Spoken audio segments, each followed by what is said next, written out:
Good evening and welcome to the June 25th meeting of the Willits City Council. We are currently in a special meeting that was convened at 6 o'clock. It was a closed session. It was a special meeting regarding existing litigation, and the report out was action was given to council. Direction was given. Direction was given to council. So I'm going to close that special meeting and welcome you again to a regular city council meeting. And we will start with the Pledge of Allegiance, and retired CFP Officer John McKee is here, and he's going to lead us in the Pledge of Allegiance to the flag. Go ahead, John. I pledge allegiance to the flag of the United States of America and to the republic for which it stands, one nation, under God, indivisible, with liberty and justice for all. Thank you very much.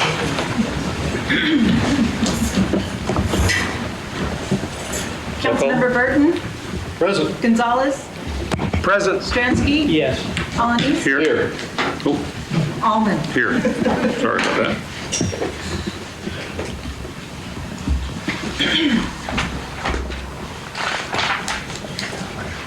The City Council welcomes input from the audience. If there is a matter of business on the agenda that you are interested in, you may address the council when this matter is considered. If you wish to speak on a matter that is not on the agenda, you may do so at this time. In order for everyone to be heard, please limit your comments to 3 minutes per person. The Brown Act regulations do not allow action to be taken on audience comments in which the subject is not listed on the agenda. Members of the public are asked to observe the rules of decorum.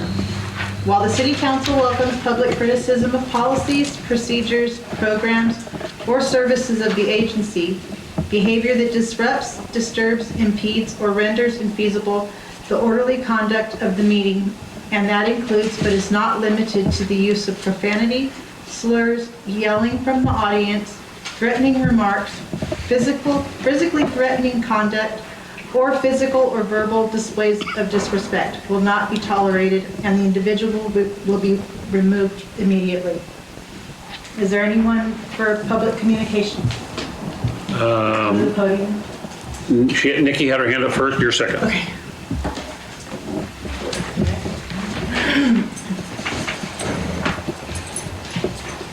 Hello, my name is Nicole Caldwell. I am shocked to read the statements from ex-council members and ex-mayors in the Mendocino Voice and to KZYX. I have a hard time understanding why Mr. Orozco is being singled out. He is only presenting what he finds black on white. He is not the person signing checks alone. I believe it takes at least 2 signatures and management or council approval, and I also believe that while he was out for almost 6 months, the city council and management didn't stop signing checks and approval of items. Why are other accountable names not mentioned if names have to be mentioned? Thank you. Thank you. You're up. I'll have to do in 3 minutes what's happened to me the last 4 months. Okay. Yeah. Anyway, I was walking down the sidewalk in Willits last February 23rd. Went past a... I'm sorry. You need to straighten your name. Oh, I'm sorry. Okay. I'm Charlotte Oding. I hope that doesn't count towards my 3 minutes. No. Anyway, I was walking down the street in Willits on February 23rd. Went past a retaining wall with a drain pipe that emptied out onto the street. And about 1 step after that, slipped on slime, fell to the ground. My ankle was broken. Luckily, someone came along and helped me crawl my way back home. Where a friend took me to the hospital. I needed surgery. I was there for 5 days. Then to a care facility for about another month, while people got grab bars and bathroom accessories and whatever, so I could cope when I got home. When I got home, I was busy paying people for doing things that I normally did. People had to get me my mail from the post office and get me my food. Thank you, Meals on Wheels. And somebody asked me what had happened, and I told him, and he said, that drain pipe is not up to code. It is illegal. It's been there like 5 years at least. And here's a picture that was taken of it about You could just give that to this. about a month later, which was the fastest I could get someone to. And I could go on and on about what's happened with me in the last months, but I won't. I only have 3 minutes. But my question is for the city council I hope you can find a way to correctly what's going on, because the city knows the code. The city is supposed to enforce the code. Obviously, the city does not enforce the code, or I wouldn't be here right now feeling very uncomfortable about having to talk to you about this. And all these, I also found they're all over my neighborhood, and they're probably all over town. And there are a few people who did it correctly. I've learned more about drainage pipes than I ever wanted to know. Are you going to pass that around, please? Kathy, she'd like for us to have it.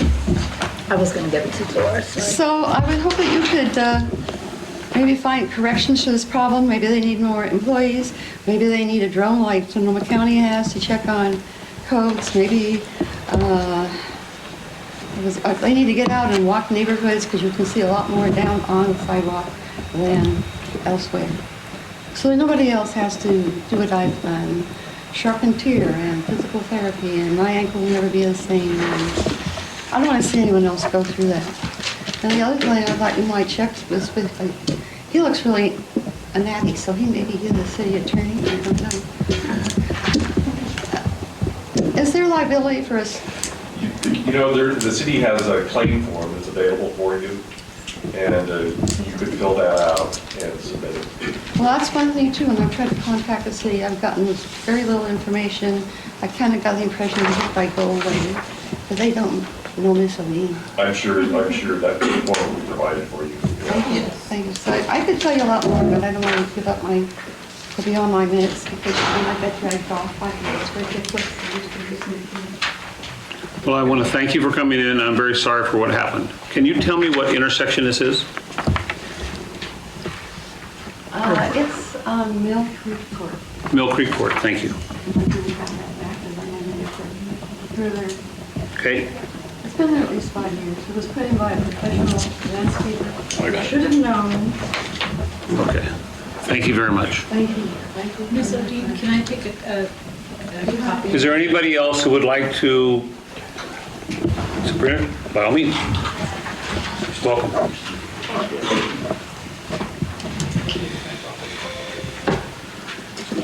Good evening, Sabrina Rodriguez. I'm here tonight out of deep concern about the lack of accountability, transparency, and basic professionalism that's defined the council's first 7 months in office. Let's start with the facts. In that time, we've seen Brown Act violations, delayed budget processes, and leadership priorities that do not align with the community's needs. Instead of addressing urgent city matters like maintaining oversight of finances and monitoring cash flow, the council spent its first 4 months almost singularly focused on removing the city manager. That decision alone cost taxpayers over $100,000 in budget overruns and diverted attention from the basic responsibility of keeping the city running efficiently and transparently. In the fall of 2024, the city's finance manager was placed on administrative leave, a decision that signaled serious concerns. Despite that, this council chose to reinstate the individual. Since then, we've seen a department that consistently misses deadlines, cannot complete basic financial tasks on time, and caused the city to incur over $50,000 in software extension costs.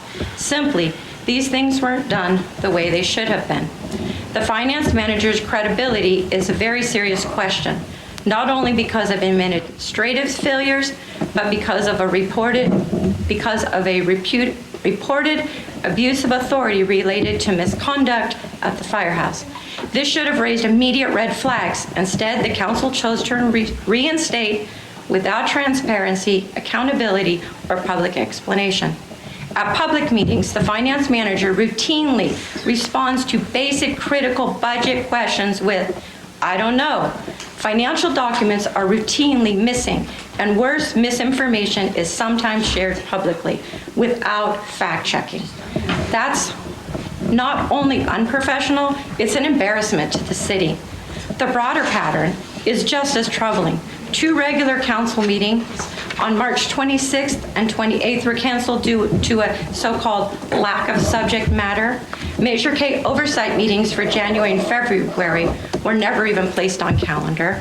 There were no finance committee meetings in January or February. When the finance meeting finally happened in March, not a single financial document was provided for review. And when I raised that concern, I felt silenced, shut down for simply asking for transparency. It doesn't stop there. A new Measure K committee member, someone volunteering their time for civic service, was seated without a single document to review. No onboarding, no effort to bring her up to speed. The city clerk hadn't even typed the minutes from the prior year's meeting, and council leadership failed to notice or correct it. There was a council strategic planning meeting on March 5th, and yet to date, the public has seen no summary, no results, no vision, no outcome at all. Everything I've stated tonight can be fact-checked.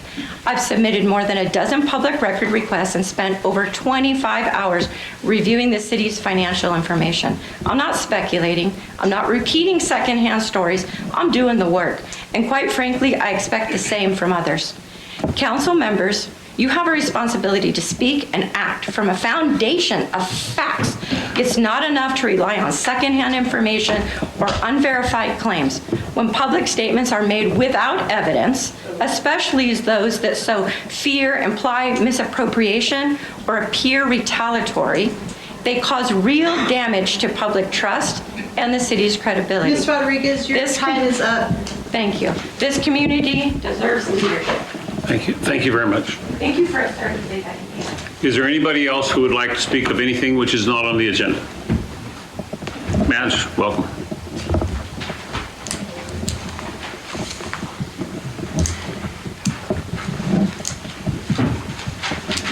I'm Madge Strong. As you know, I served on City Council for 12 years up until December, and I share a lot of concern about the transparency and factual basis of some of the things that I'm hearing. I appreciate that Sabrina Rodriguez has done some good research, and I think she has a lot of integrity and a lot of smarts, and I tend to want to raise the same questions that she was raising. And also Greta Connie also wrote a letter. I don't think KZYX did a very good service to the city to report some sound bites without really fact-checking and without interviewing other people that might have been involved and might have had good information. So I appreciated that Greta Connie spoke up on a letter to the editor. I just don't know what's going on. I really don't. But it doesn't add up. It doesn't make sense to me. I know that for the 12 years I was on City Council, I felt that I got pretty good information. Sometimes we were behind on audits and whatnot, but I felt I was getting accurate and thorough communication between the management of the city and our City Council. And I am very puzzled about these allegations and these rumors and these, I guess, claims that I don't think I see the basis for it. I would like to see real transparency, documentation, and I would like to know what's going on. Thank you. Thank you very much. Is there anybody else? Robin, good evening and welcome.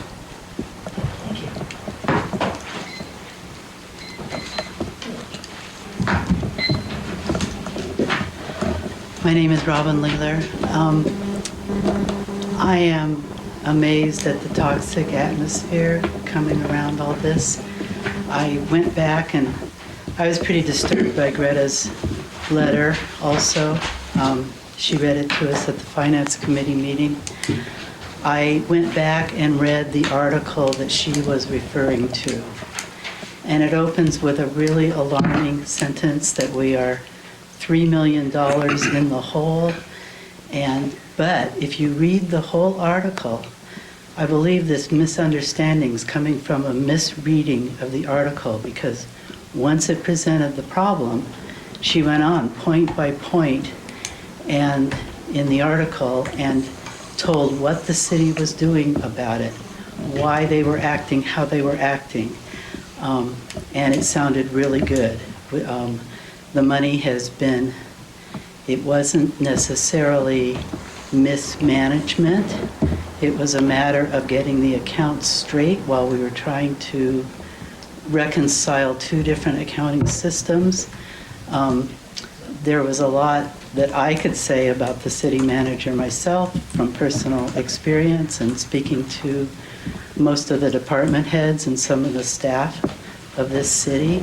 However, the last finance committee meeting, Almond and Alanis both reiterated that we are not going to go revisit the past. We're going to move forward. And I applaud you for the work that you're doing. Thank you. Thank you very much. Is there anybody else who would like, by all means, share? Welcome. We're glad you're here. Good evening. I'm Sherry Ebiam. I attended last week's Measure K and Finance Committee meetings for the first time for each meeting. And at the Finance Committee meeting, we were given a copy of the proposed 25-26 budget. And I looked it over, and it has, it's laid out in two parts. The bigger part is the general fund, and the smaller part are the smaller funds outside of the general fund. Anyway, but what struck me most was that there were no totals anywhere. No totals, just line items. We're budgeting this amount, this amount, this amount, revenues, expenses. No totals. So for someone looking at this budget, you couldn't tell, you didn't get a big picture. What are the total revenues? What are the total expenses? What's the bottom line here? What does it look like? None of that information was in there. There were no projected beginning fund balances, projected end balance. There was no reserve. There were no designated transfers. All of these are essential parts, in my understanding, of a budget. So I just wanted to call that to the attention of the council. That's all. Thank you. Thank you very much. Is there anybody else who would like to discuss anything that's not on the agenda? By all means. Good evening. Welcome. Thank you.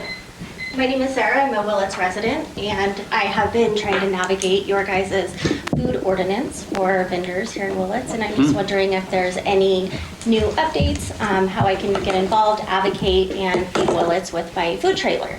I currently have a City of Willits business license. I have all of my operating permits through public health. I've made connections with some of the local businesses, and I'm finding it really kind of frustrating because it's not fair across the board for food vendors versus our local brick and mortar businesses. For example, our brick and mortar businesses get to operate 365 days out of the year, and us vendors are limited to our days of operation. We're paying the same fees, we're going through the same process, the time, the energy, the money, everything. So I'm just wondering and hoping that the city council can maybe think about creating an ordinance that's fair.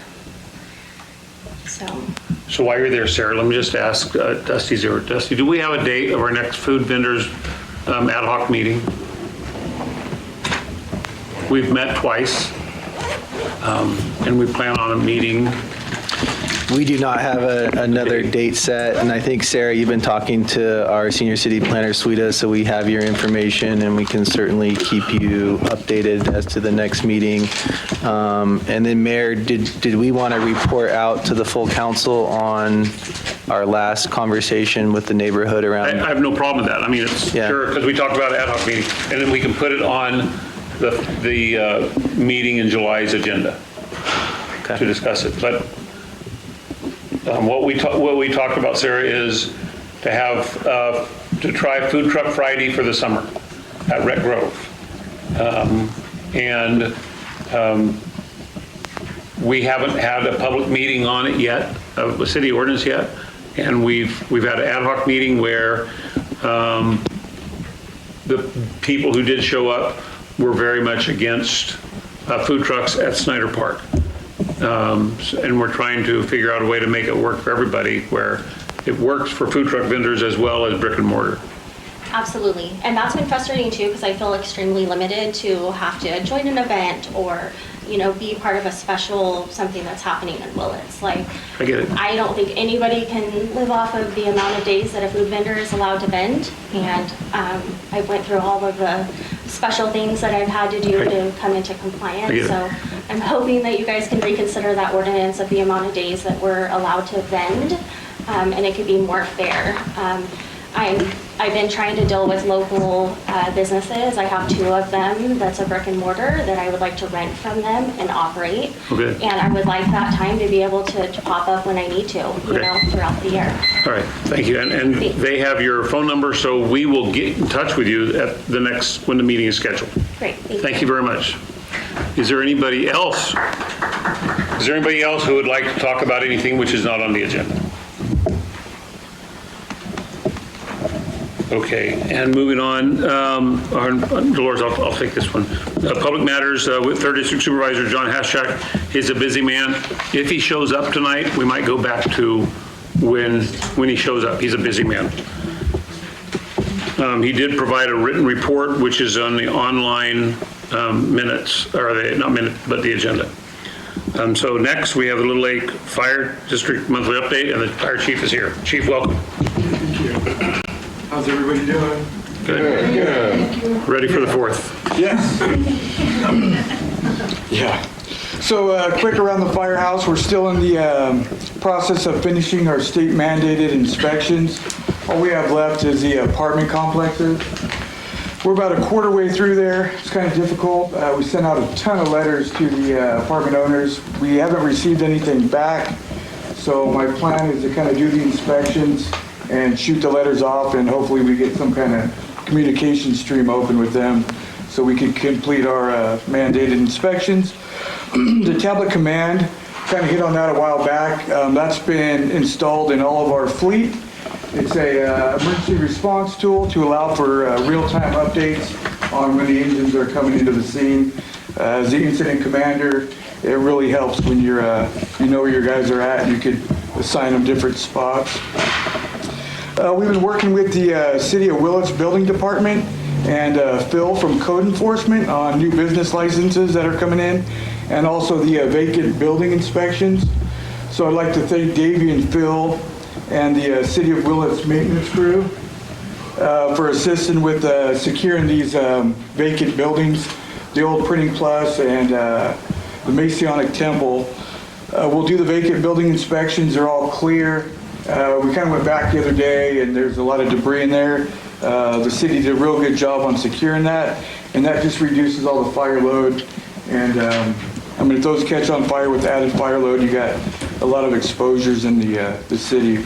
So thank you guys for that. Since I'm thanking everybody, we had a fire on Sunday. Officer Gale from the Willits Police Department did an excellent job in assisting us with that incident. So when you see him, tell him thank you. I appreciate that. Training for the month of June, we're finishing up our wildland refresher trainings, engine orientation, water operations, and an out-of-county class. That'll allow for our firefighters to go all around the state to wildland fires, San Diego, Los Angeles, and it's called a red carding. So they go through a procedure and training, we get the red card, and then we're able to assist throughout the state.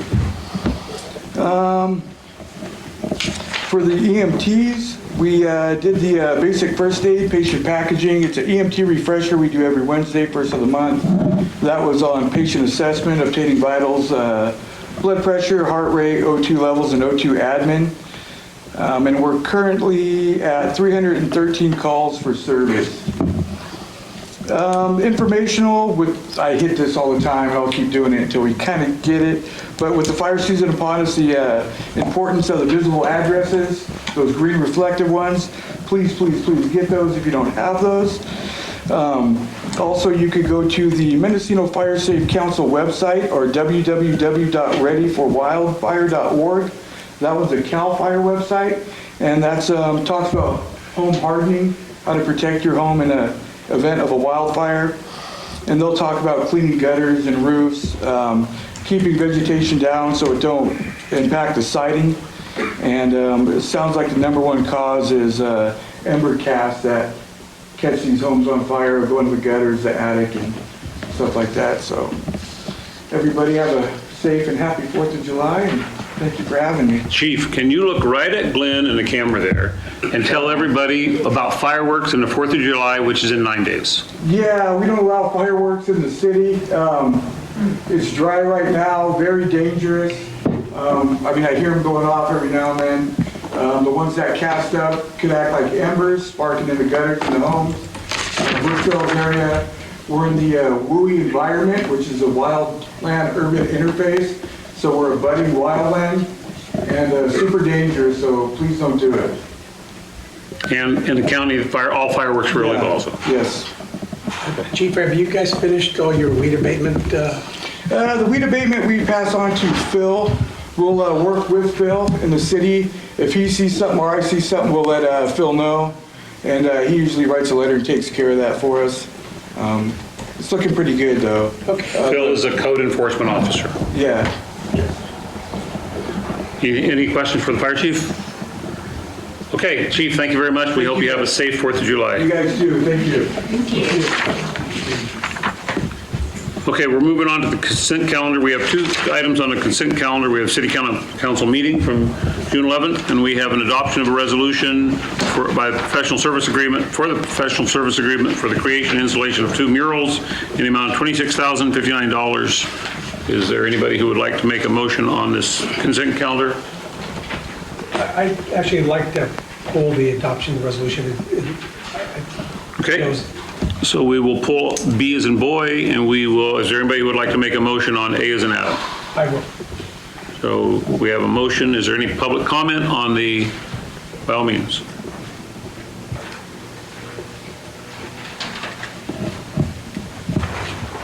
Could you please look at the minutes of the meeting, the paragraph that states who brought the meeting to order? Any minutes on there? You're right. It's stated it was a former mayor that did it, and it needs to be corrected to. Been corrected. Okay. Thank you. Thank you. Is there any other public comment on the minutes? Okay, we have a motion. Is there a second? I'll second. I'll second. Okay. All in favor? Oh, go ahead. Councilmember Burton, Aye. Gonzalez, Yes. Stransky, Yes. Alanis, Aye. Almond. Aye. So we'll go to the adoption resolution by the city regarding the murals. Go ahead, Jerry.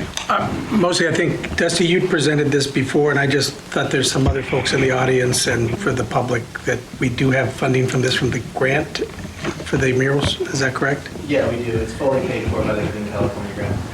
That's what I was looking for. And I guess if anybody has any questions or anybody here to present on it. Yeah, Connor Stack's our city planner, and he has a brief presentation for you on some agreements that we need to enter in for the artists. And what's nice about the grants, we actually get to pay the artists for their work. Yes, Mayor and Council. Good evening. Going through this, I spoke about a few weeks ago, basically an overview of what this was, how we had collected the art through a call to artists and a voting process through an art show, and worked to collect 2 lovely artists here that have created murals for us. Over the last few weeks, I've put together, through the help of Jim Lance, a series of agreements to purchase this art because it's the first time the City of Willits has ever purchased art. We've received donations of art before that we put through, but this is the first, again, through this reimbursement process, the first public purchasing of art for the city. Which I'm quite excited for. But we've gone through and are under budget for what we have associated in the grant. Originally there was 30,000 slated for this, and we've come in at a little over 26 for the project. And with the area that's covering, it's actually covering a little bit more space on the Recreation Grove stage than before, because the artists came in with larger pitches to see if they would work, and they do structurally. So these are the agreements that match it. We also have the artists here if you want them to come up and speak on their work. You can introduce them. Yeah, do you want to come on up and introduce yourselves? Sure. come up and speak into the mic. It doesn't amplify it, it just lets everybody else hear it. Good evening. I'm Anna Judd. I'm one of the artists in this proposal. And I just want to say I'm so honored to be here and honored at this opportunity. I've lived in Willits for 5 years. And I think it's one of the most beautiful places in the world. I love it here. And I love that Connor, with his passion and dedication, is making it possible to bring more art in the city. Every time I drive down like Main Street or just any street, I'm looking at all these buildings and I'm thinking, that needs a mural, that needs a mural, that needs a mural. And I'm nervous, but I just wanted to say I'm excited for this, and thank you for having me here. Thank you, Anna.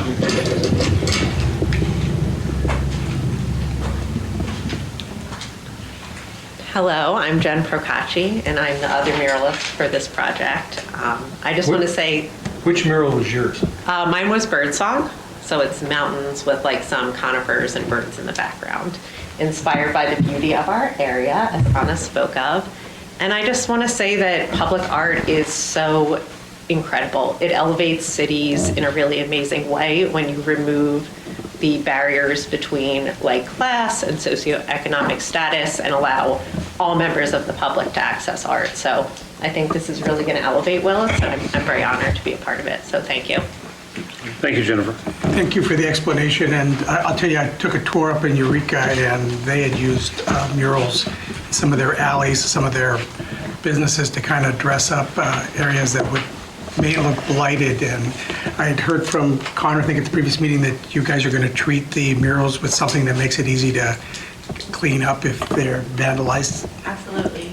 Yeah. Okay. Right. Anything more? No, just if Okay. you guys have any further questions about the agreements or anything within them that you want to... I just have one, and that is it's reimbursable, or it's to be reimbursed, it has been reimbursed, it's going to be... It's going to be reimbursed. It's going. Basically, Have we after sent our we... invoice out? We have not, because the agreement hasn't been made to pay the artists. That's what this is. Basically, we pay it out and then it's reimbursed by the California grant.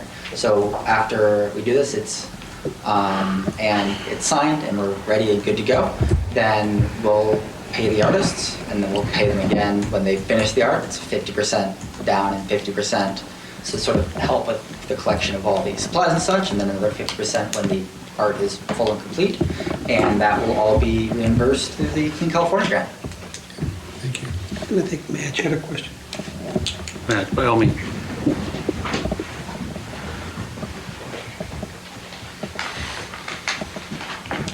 I'm really excited to see more public art in Willits. It's great, and congratulations for that.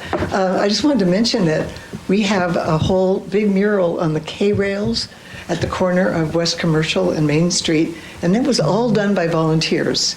All of the K-rails there, if you haven't noticed, it's been, I think, 5 or 6 years. I think it was pre-pandemic. Anyway, we had volunteer artists, volunteer painters. The owner agreed to the whole thing, and it was really a great, fun project. And Willits Economic Localization sponsored that, and we provided the paint, but everything else was done by volunteers. So there is some pop-up public art around in town. And some of our hydrants too, right? And the hydrants, and also some of the garbage collection. Yeah, thank you. Okay. Any other public comment? Okay, I'll call for... I'll make a motion to accept the contracts or the... For consent calendar item number B as in boy. Yes. Okay, second by Councilman Stransky. Okay. Doris? Councilmember Burton? Aye. Gonzalez? Yes. Stransky? Yes. Alaniz? Aye. Almond? Aye. Okay, thank you all very much. And thank you for the work that you're going to do and covering with that stuff so we can take a PD. Okay. We'll take care of it. Okay, very good. Okay, monthly activity reports. There are none. Commissions, agencies, and authorities. We haven't had a planning commission or succession. So, okay. Moving on to city manager report. I only have one topic to, one topic to go over really quick. As a lot of us are aware, there are pedestrian safety issues, and circumstances at both the Wood Street, Main Street intersection, as well as Mendocino and Main Street, caused by people passing on the right when somebody's turning left, or a lot of times they'll pass on the right when somebody's just stopped potentially for a pedestrian. So, yeah, I know emails have been received from local merchants, and you've probably seen it happen. So what we're going to do, ultimately, the idea was to have bulb outs that would protect pedestrians there, and that was going to come shortly after the relinquishment project, and once the street was relinquished to the city. But that hasn't happened yet, and I don't know exactly when that will happen. So what we're talking about is making some temporary, putting some obstacles in the way, like potentially moving the garbage can off the corner into the striped area to discourage people from passing on the right. So it'd be a temporary, like we may put something reflective on it, just to get to stop people from. I don't think that's a lawful vehicular move, but stop people from breaking. Can we put a sign right there to be the obstacle, but the sign says no passing on the right? Do not pass on the right. You could do that too. We could add that as well. Do not pass on the right. Just like it could be an educational campaign for drivers. Yeah, who pass on the right. There's a few. Left turn is last at the Commercial Street intersection. Remind people of that. Like things like that. So anyway, that's all I had. Just wanted to give council notice that. Any public comment on the city manager's report? Okay, moving on to department recommendations, and we are going to discuss the A's and Adam, under item number 9, A's and Adam, adopt a resolution authorizing continuation of municipal operations based on the fiscal year 24-25 budget. What this means is we're going to discuss carrying on our budget as it is. Since April, we've had no major projects initiated. There is no plan for the next 12 months to have any major projects done in the city. The city is financially trying to tighten our belt to be a little bit more conservative because we really don't have the money. So what the continuing resolution we're just going to discuss is the ability of the city to continue as it is with having our employees, paying our utility bills, all the basic things continuing on without any large capital improvement projects, without any major projects, without buying anything major until we can get the audits completed and we can get our budgets taken care of. So I know that at the Finance Committee meeting last Wednesday, a proposed budget was handed out. And matter of fact, there are copies of the proposed budget. No, that's the audit. I'm sorry, the audit back there. But we're not voting on the proposed budget. Our vote is to, our discussion is going to be to continue doing the business of the city as is without any major improvements, any major new hires, such things like that. Okay, so with that in mind, is there any public discussion on this matter? Sherry.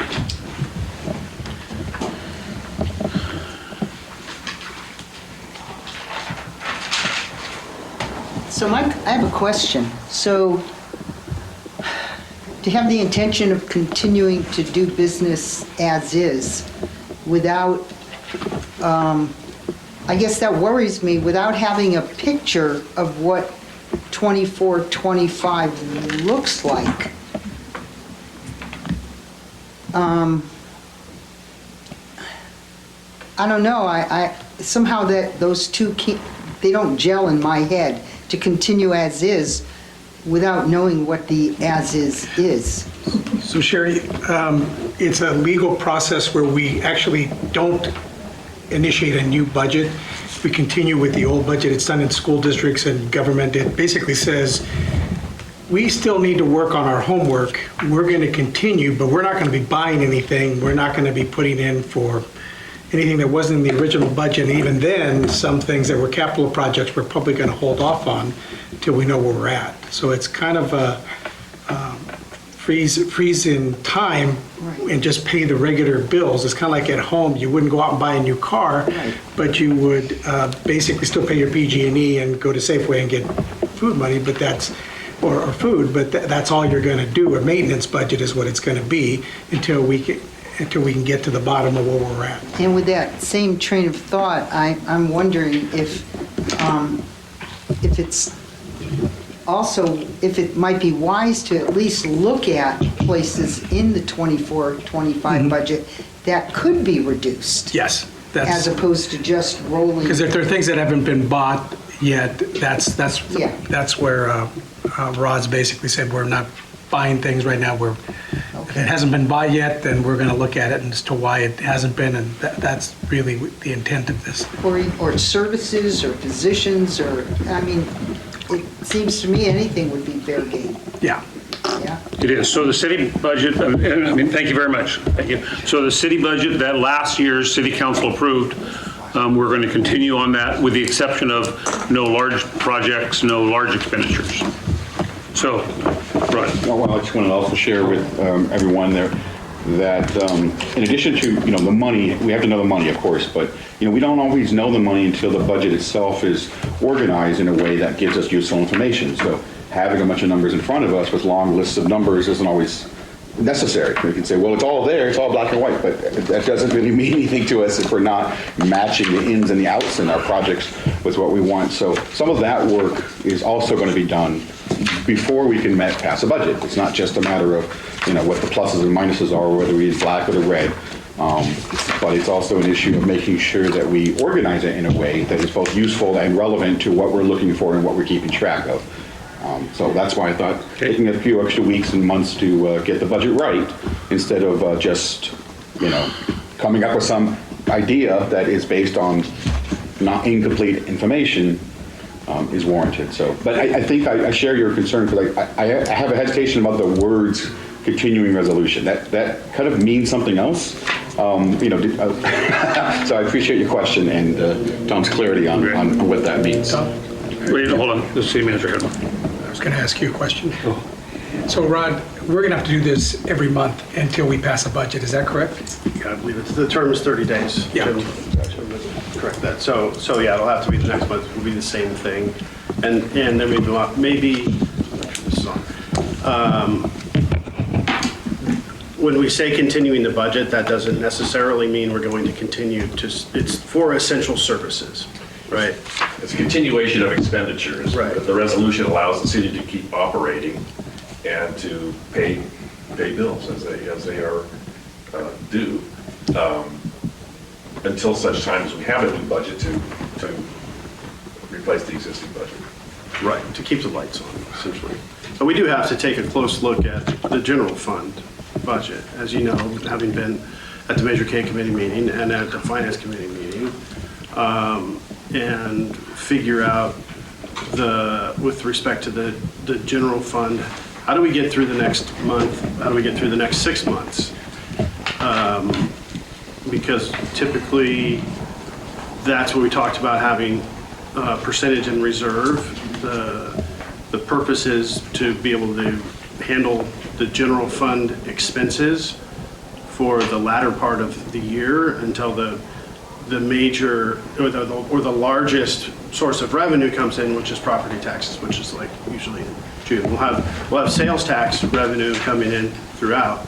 But Manny and I talked today about forecasting revenue and expenditures, because my recommendation at the Finance Committee meeting was to roll Measure K into the general fund and start over to make the general fund whole and make it so that the city can continue to pay the bills and keep the lights on. I stand by that recommendation. We just have to figure out if that's a stopgap or just a short-term solution. I think Manny could speak to the liabilities, the upcoming liabilities, and that's what we have to look at with respect to insurance payments, payroll, retirement payments that are coming up, et cetera. There are some large obligations for the city that have to come out of the general fund. And I'm not sure how that happens without using Major K funds. So that's Can I my. just comment from here?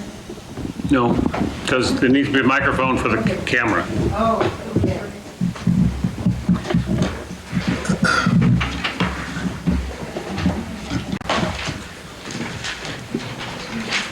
So, in listening to what you just said, it was clear when I sat there.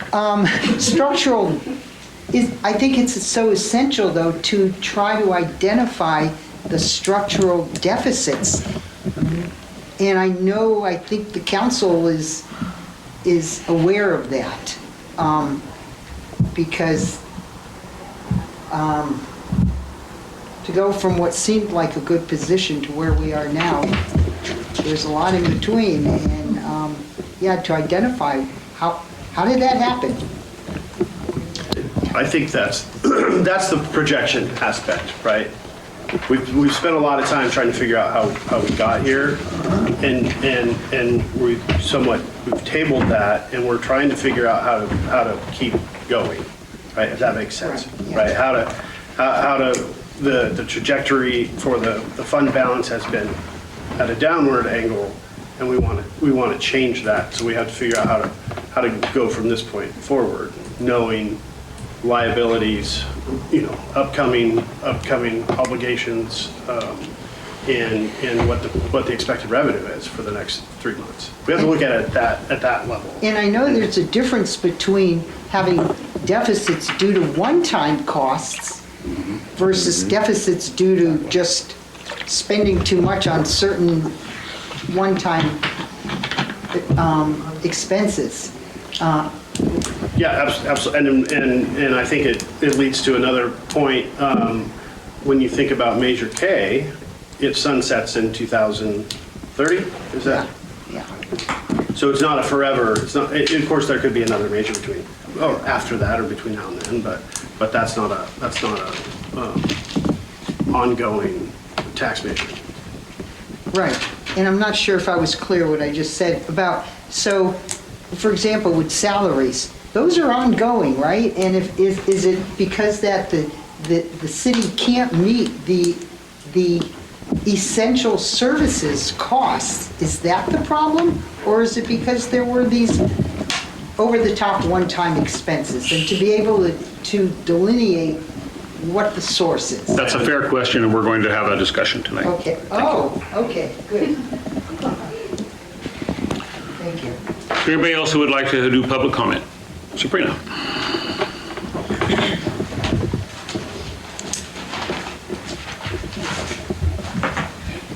As a business owner, every year I have my budget, and a budget is a point in which you start. You start out the year and you say, this is where I'm going to start from. But then as we see economic trends and other outside factors, we have to adjust.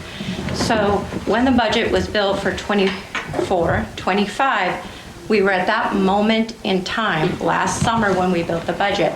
I'm concerned that in 2025, we have continually seen, even out in the community, a downturn in our economics, right? And so I'm concerned that if you continue with the same budget without making some adjustments, aside from just your large purchases or projects, that you may find yourself in a worse position than you think. The other thing is that we know that there are a lot of revenues out there, or we believe there are a lot of revenues out there, so we haven't seen any data yet, of big projects that we're waiting for reimbursements, many of which are behind. I would love to see how much money we can expect to come in, and potentially when. A spreadsheet would be really helpful. And then if you're going to pass this resolution tonight, could you please articulate exactly what we won't start any new major projects over what dollar amount, because the city is always doing projects. I can think of, for example, a project where somebody's water pipe breaks in front of their house. The city has an obligation to to fix it, right? That's going to cost money. Maybe it's not even in budget. So could you pinpoint a dollar amount for the public so that we know that you're not going to start any new projects over X number? Thank you. Madge, by all means.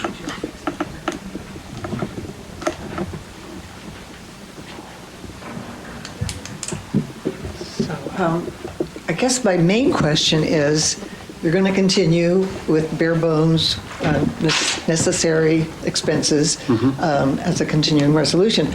But how soon, how long are you expecting to go hand to hand, hand to mouth essentially, without a starting point, without a projection of revenues and costs? And it disturbs me that it seems awfully open-ended right now. And obviously, we don't want to continue to do deficit spending. We want to end up with a balanced budget. And right now, we don't know. We don't know what we're starting with, and we don't know how much revenue and expenses are. So what is the schedule for which we will have that information and then be able to actually adopt a budget? Thank you very much. I think clarification on what exactly a continuing resolution. Okay, well, Yeah. first of insurance. Yeah. Okay. There's two of those. Yeah, I know we have two former city council people here. Okay, thank you very much, Matt. I can tell you part of the problem is last August, the city received a bill for $850,000 for our insurance premium, and for whatever reason, it was never brought to the council. And in August of this year, so in 2 months from now, we have another $850,000 insurance, which certainly we're already aware of. But for some reason, the administration didn't seem fit to bring to the other city council. Did they pay it? No, it wasn't paid. It wasn't paid last year. So it still hasn't been paid? It still has not been paid. And so, with all due respect to putting a lot of the blame of people who are on the council now, I think that this is not time for blame. This is a time to get together to try to figure out a way to keep the city running afloat and making sure our employees are paid and making sure that emergencies can be taken care of and so forth. So to your specific questions, both of you, I don't see a way that you're going to get an answer to your question tonight as a specific dollar amount, because I don't have a crystal ball and a specific date. There's still things we're waiting for, so we don't have a crystal ball. But I appreciate your input. Thank you very much. Is there anybody else who would like to bring anything regarding the budget to the city council? Public comment. Let me just close the public comment. All right, by all means. Well, it has a little bit to process, I guess. I think in order for this discussion to progress orderly, you should take your finance director should have had something prepared on this issue tonight. You should take comments from the council. This is really putting the audience in the role of the primary role of the council. I think those things should have a chance to hear what the council has to say on these topics, and then they can respond. So I will open up public comment at the end of this, but not during the conversation. How's that? Well, you introduce the topic, you have your staff report on it, you ask for comments from the council. When that, if you get a motion, you can even take a motion in a second, and then you can open it up to the community. Okay. And then there's something specific to address on the council, that there's a direction made. I just think that this is more of a living room conversation, I take it, than a meeting type. So we had public comment, and so now we're having council comment. The public comment should come subsequent to the Point taken. council and the information provided by staff on the issue. Okay. That's just you can run it. So our finance director, is it okay? Finance director, make your presentation, please. Thank you.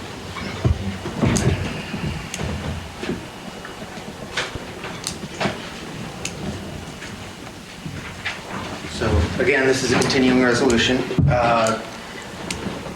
just to take a step back, the budget that was presented in Finance, or Measure K Committee, I believe, that is a working budget. It's basically not designed for any actions at that moment. It was mostly for everyone to look over, check out the line items, and see if anything sticks out, anything like that, so that way we can kind of start paring it down and figuring things out. Then we start totaling, and then we start working on it afterwards.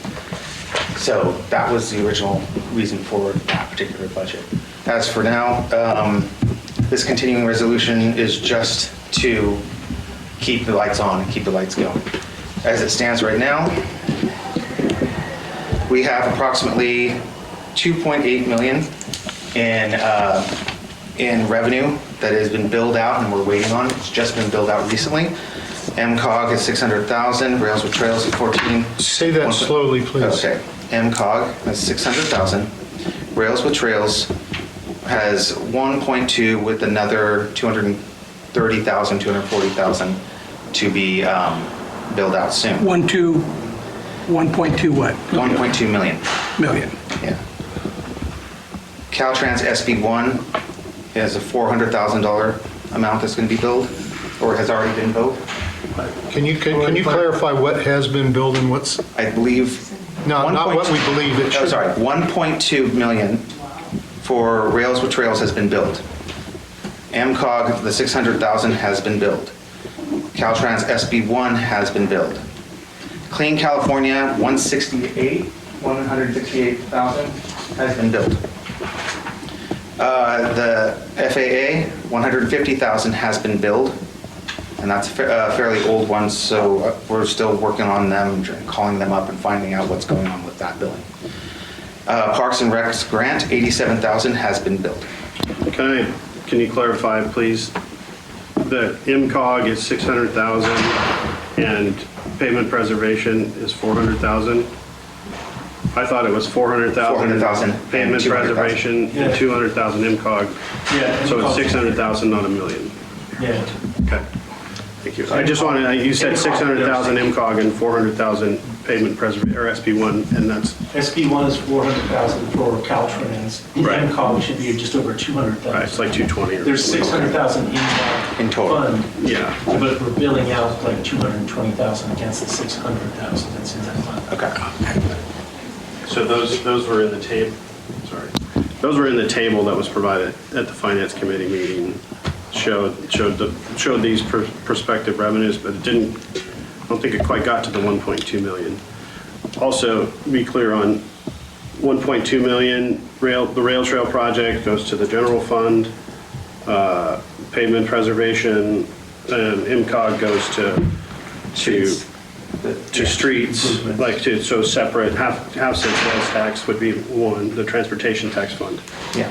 So, yeah, it's important to state where those monies are going, and it's important to know what revenue is going where when we're talking about which funds we need to pay close attention to, which funds are good, like the enterprise funds appear to be good, but the majority of the revenue we're getting right now, the enterprise fund, right? Like, we get some tax, but we get water enterprise fund money coming in, so. Yeah.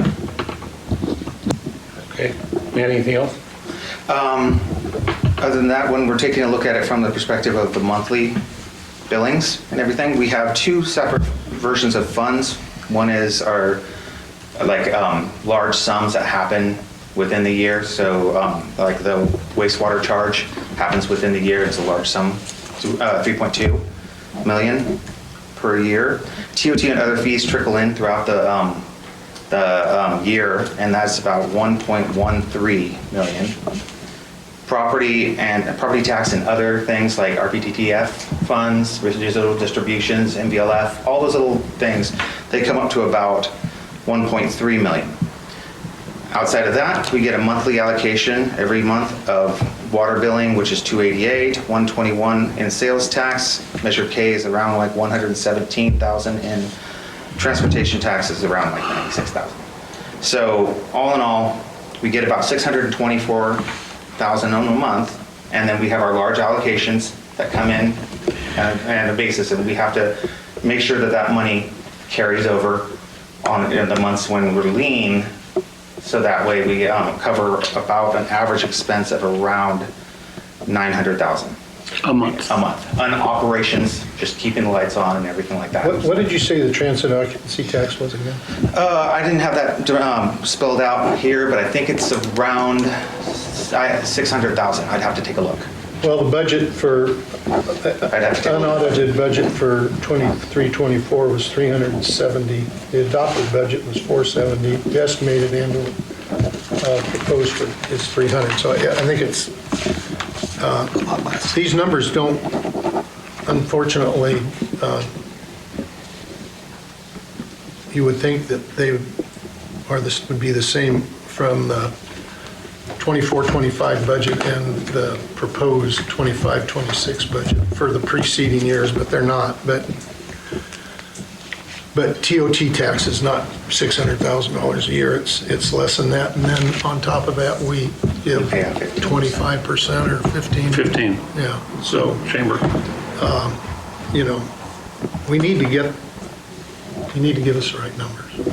So, Manny, on June 20th, we received tax payments. Are those the half-cent sales tax, the Major K, and what was the, I can't remember the third one, just sales tax in general? Sales tax, yeah. Were those the payments on June 20th? Because The numbers I gave out? No, I'm looking at the statement here. We had a $92,000 payment, a $90,000 payment, and a $60,000 payment. Are those? Are they together? Yeah. Yes. Are those the three taxes? Those would be the three taxes then. Right, so that's about 240, 242, 243.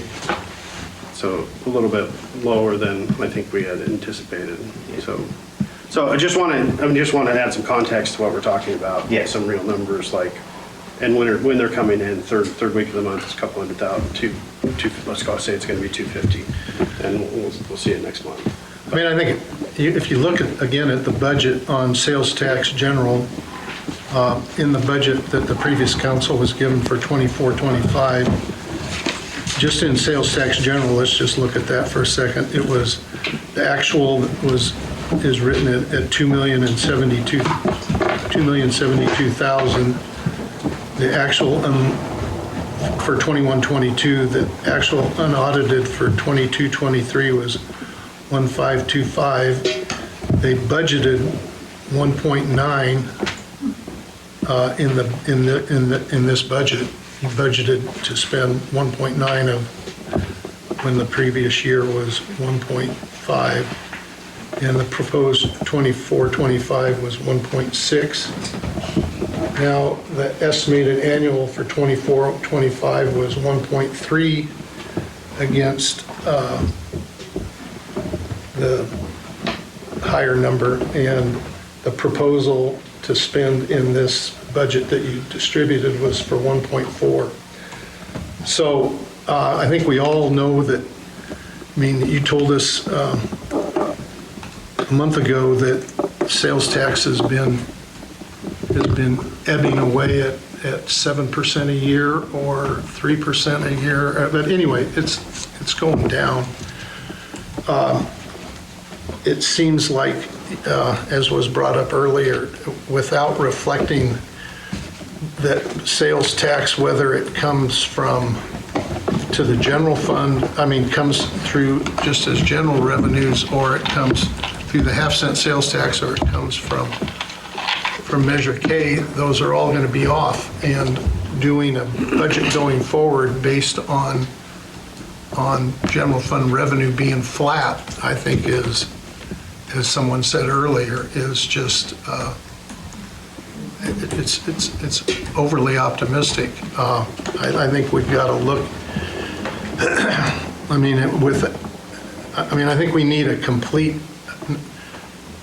freeze. I mean, I don't know how I mentioned it for the last 2 or 3 months. We need a hiring freeze. We need a spending freeze.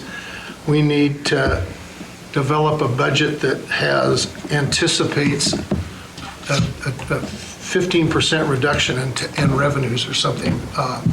We just can't sustain.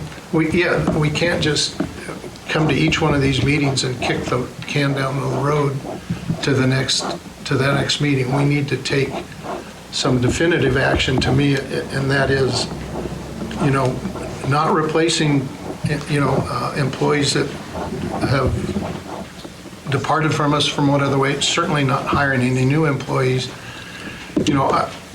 We also know that we have a cash flow problem. We need cash flow projections from this solar project and from the other, because we've only got $9 million of cash, and we're burning cash at the rate of $1 million a month on the Rails Trail. Now, maybe that isn't going to continue. Maybe it's going to drop to 500 or whatever, and I have yet to see any projections on the $5 million solar project that's supposed to ramp up this year. And it just doesn't take much calculating to see that we can have these. I mean, it's absolutely imperative that these receivables get billed the day that they are eligible. I mean, not one day short of that, and because we're going to conceivably have to try to borrow money to cover a cash flow. Just even if we're not broke, we don't have any money. I mean, and with a BBB- bond rating, that isn't, to me, isn't a real. You're not going to knock it out with a bond deal. And, I look at things like this $1.8 million that we're supposed to get back from the solar project thing, a refund from them. A gut check would be to take that contract to a bank and see if they'd front you the $1.8 million based on that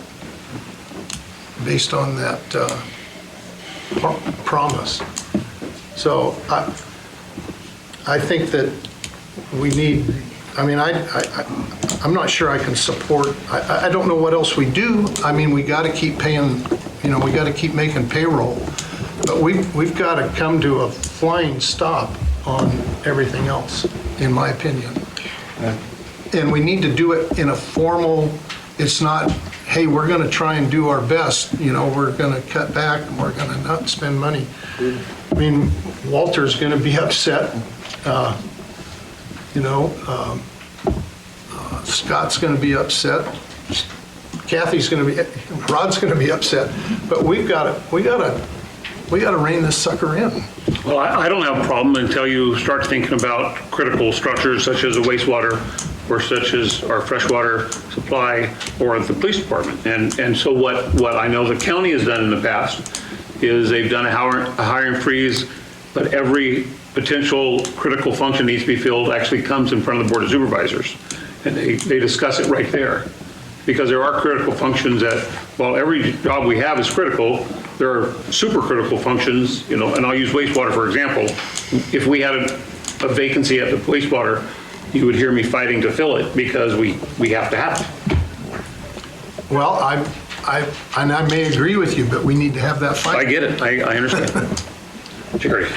Well, I would support what Bruce is saying, because I think what some of your folks in the audience were asking is, what's the plan? And I'll be honest with you, man, you didn't bring me a plan. You just basically asked me for a Mother May I, and I think that, and I'm not trying to pick on you, but I'm gonna in the sense that doing what Bruce is suggesting, what Tom is suggesting, that I'd say we freeze all hiring, that it all comes back to us unless somebody's been given basically your conditional offer already that we have to honor. And that in 30 days, when you come back, you're giving us hard numbers, or hopefully before next, that, hey, this is the deal. And when we're not hiring, or we're not filling, or we have to come up and decide whether we're going to fill that next cop position or the wastewater position, we're going to be staring at you. But I guess what the public wants to see is some action from us, and that's the only thing we can do here. And then basically say, bring us back those numbers. I think the other thing that we need to do, we need to have a budget workshop with the full council. we used to do that. It was an all-day deal. It's in the public. The public can weigh in, but we need to go through the budget on a page-by-page basis and with the department heads. It's an all-day deal. They're ugly. I mean, they're not ugly, but I mean, it's time-consuming. It's not. Well, we have a finance committee meeting scheduled for July 16th. And I wouldn't mind changing that from a finance committee meeting to a budget workshop. Yeah, I'd appreciate that. That's a Wednesday. That is a start. I mean, because, just on page one of the deal here is, and it's always takes a fair amount of time in any budget that I went through, is what are we going to do with the charitable contributions? I mean,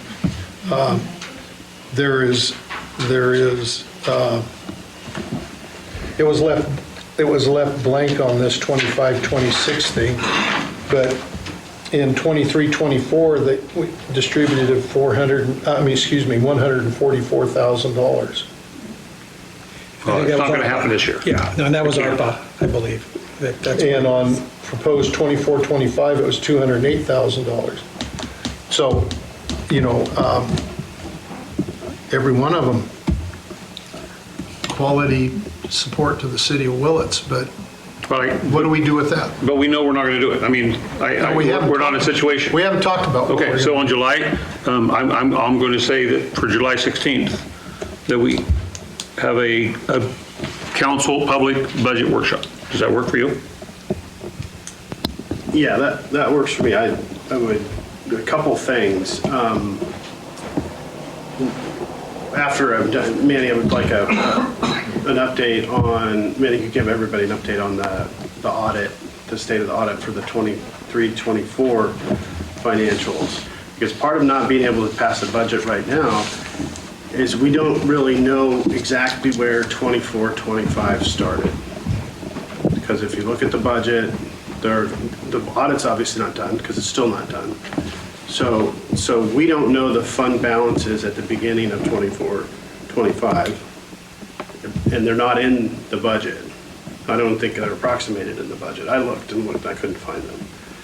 So we're basing a lot of what we're talking about here on what's in the bank and what the unaudited numbers are telling us. And I'm not saying this isn't a slight against you, man. I'm just saying there's nothing substantive that says these are the values of I'll just go to talk about the general fund specifically because that's the most important right now. There's nothing that says this is where we started, this is where we're expecting to end. And we don't know, we have an estimate right now. We don't have any of the reimbursements. Dusty, we talked yesterday, Caltrans reimbursement is 3 to 8 weeks out. We also talked about there's approximately $3 million in payments that are coming due very soon, maybe a little less. The $900,000 invoice for Rails with Trail project. I think minus retention, it's 8 something. That's another 800,000 we have to float, which would make it $2 million. So what was the second one, the 900? I heard about the 900. I think it's 800 retention. We hold retention back, so the payment is actually 8 something. I don't recall exactly. Oh, I see. That's the insurance. Yeah. Minus retention. There's an annual CalPERS payment that was paid the last 2 years, Manny, and I think there's the potential to spread that over. There's a potential to spread that over a But year. it was $900,000 last July 25th. It is $1,034,953. So that would come due the end of next month. So another $1 million. That would obviously be spread between general fund, because it's employee-based, general fund, and enterprise, yes, thank you. Do you think that all that will be found out and all that will be worked out before the proposed workshop day on July 16th? It seems kind of quick to me. It seems like we're still waiting for a lot of stuff over the next several weeks, if not months. I don't know if by July 16th we'll even have, we're going to be in the same, we'll know not as much information. Well, but I think if we don't pencil it in and have it, I mean, I think that it's one where if Rod calls us on the 14th and says it's not going to happen, we need to pick another day, but at least we've got a date that we can look at. I mean, to me, the only comfort you get from that process is if you are using conservative projected income, and then you're looking at your expenditures. I think we're going to do it later tonight. We're going to take another $618,000 out of the Measure K fund to correct another imbalance in the general fund, right? No, not It's really. a resolution for the path. It's, It's we formalizing approved- the last, go ahead, sorry. We approved 712,000 last time. And this is actually, well, we didn't do a resolution, so tonight is a resolution and actually less than what we approved last time. Oh, okay, so this isn't coming back for another shot. Okay. Is that fair? That won't be till next That's week. correct, that's correct. But it is a time to talk about, talking about what the next step for Measure K would be. Sorry. But I think July 16th, if I throw out an idea, whether it's valid or a good idea or not, but it would be an opportunity to scrutinize the 24-25 budget that we're continuing tonight. So we can decide, hey, So we don't say, hey, need that, yeah, or this hasn't say- been bought, let's not We buy really it. look closely at the expenses we say we're going to follow for however many months. Because the audit, the 23-24 audit is going to be months down the road. Christmas. Manny's optimistic, he's gonna say 3 months. I'm conservative, I'm gonna say 6 months. So maybe it's somewhere in the middle, but maybe. Do they have it? They have their original, they have a trial balance at the moment, and they've ran through a draft financials, but they don't have the official trial balance yet, because we still have 3 or 4 schedules three schedules that I have to do, because I just finished compensated absences. So we have 3 schedules to finish, and a couple of transfers to do for the internal service funds, and then that's it, For 23, 24? for 23-24, Well, then when are those schedules going to be? How by the end of soon? this week. Okay. It's just fixed assets, it's fixed assets, long-term debt, and, let's see, did compensate assets, fixed assets, long-term debt, and there is a inventory. Those are my last little schedules that I have to do, and then those create journal entries that then, once put in, I submit. All right. So I would personally, I'd feel more comfortable saying it's gonna be 4 to 6 months. Right? 4 to 6 months before we have audited financials for 23-24. So while we're doing that, on July 16th, we should take a look at the 24-25 budget, and we can cut things in and out. We're basically starting in our next budget at that point. We can have a more in-depth conversation about projections and expenses versus revenue. And there are some positions though that have been in process. I'm just putting two officers, chief, and a water operator. It's been just on hold while we were trying to sort things out. But there is a need for those positions for a variety of reasons. Those are essential services, and I would recommend that process continue. Can I? Sure. A little more common for everybody, I mean, for people not used to it, I'm sure you probably are aware of this, that a lot of times you pass a budget, maybe mid-year, you kind of pull it out and go, where are we at, et cetera, what's happening here? Mid-year Did budget we- review, sure. Yeah, and in essence, we're going to be opening this one up, and that's an opportunity. And also, the importance of the audits are kind of like in your own life. If you said I was going to buy a car this coming year, and then it turns out you didn't buy a car, maybe instead you bought a scooter and that's going to do you fine, then the money you set aside that you thought you were going to plan for that, you now can reallocate for something else or not spend it. And when we close budgets, I know when I was the chief, sometimes, honestly, we were always short officers, so overtime would be up, but sometimes we didn't buy a police car because it wasn't available, and maybe we kicked it to the next year, or we didn't spend in a certain area. And so when you do the audit, it's a true up of what you didn't spend, what you did maybe overspent in some areas, and then in some cases, that money you didn't spend gets added back into the new budget, and you can say, hey, look, so we always had carryover money sometimes that wasn't spent in all the different budgets, and it would get fed in there, and that's, you basically kind of cleaned up your books and said, okay, the next year with the true up, this is what we're doing, and that's a typical process that happens anyway. Well, that's just the budget process, Yeah. Jerry. I mean, the audit is a check against your financial, But the audit lets you know that what you didn't What the- spend and also it's the true up to the true up. well, your own finance guy can tell you should be able to Yeah. tell you what you didn't spend. What you're looking for, your auditor is telling you that you did spend, the general fund did spend $3.92 million, and it came from these sources, and my numbers match, and it coincides with the bank statement. It reconciles to Thank you, Bruce. to Yeah, your bank. you're right. That's what the audit does. I mean, your budget, that's just more of the budget process, and they should be able to tell you that any day of the week.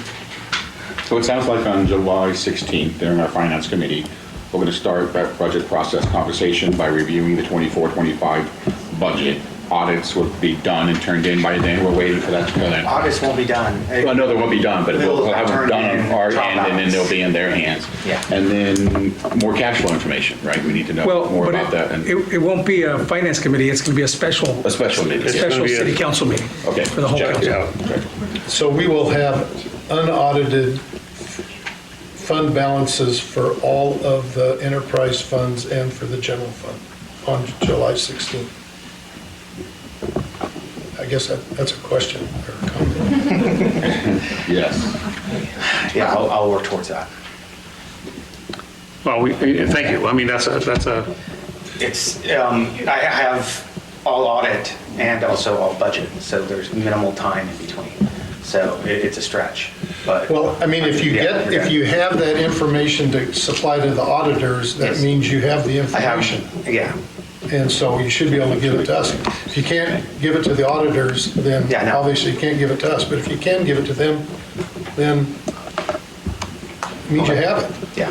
We should have it. Well, I would say we're not going to work on the audit or the budget for 6 months, right? It's not going to take 6 months to get together the budget. So I want, our focus, like Manny, like getting the stuff together for the audit. You have the bare bones framework. We're going to be looking at the 24-25 audit, or budget. Budget. I'm just matching, yeah.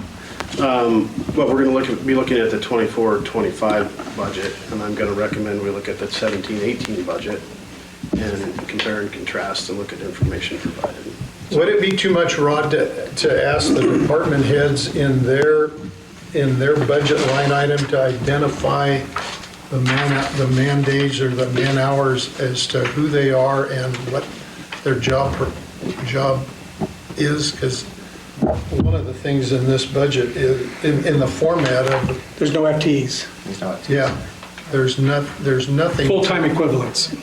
to really, Right, I think that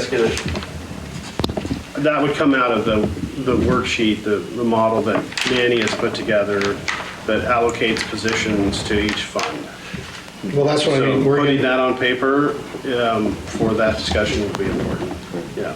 That's new AB 25-61, right? Don't we have to report how many vacancies we have now? Every time we pass a budget. It just passed in September. I'll have to look it up now. Is that what- 2561, just came up today. Yeah. So behind. the reason why they bring it up is because of the full-time equivalency, and I didn't see anything in here about what we're doing that. And it's usually once a year is what they requested, and cities are doing it at the same time as their budget, because it's the same process. Once we know the budget, we should know how many full-time equivalents vacancies we have, so we can explain the vacancies we have so that we're proving to being transparent about that we're not hiding money by keeping these positions open, and we're not just not hiring people. Yeah, I can provide the salary model for you guys as well. I mean, you just look at the cannabis program, salary and wages regular, $123,000. Salary and wages overtime, $156. I don't think it's in this year's budget, though. Yeah, the cannabis We've taken it out program of is this year's slating it budget. to go away because it's not making any money. Yeah, well, so then you go to building safety. My Yeah. point is that it isn't telling you whether the $130,000 was one individual or it's four people spread over. So we can We use need, yeah, that information needs to be part of It will be. the deal. I'm just looking at these, police dispatch, I mean, you can do it for any one of these, and, you know,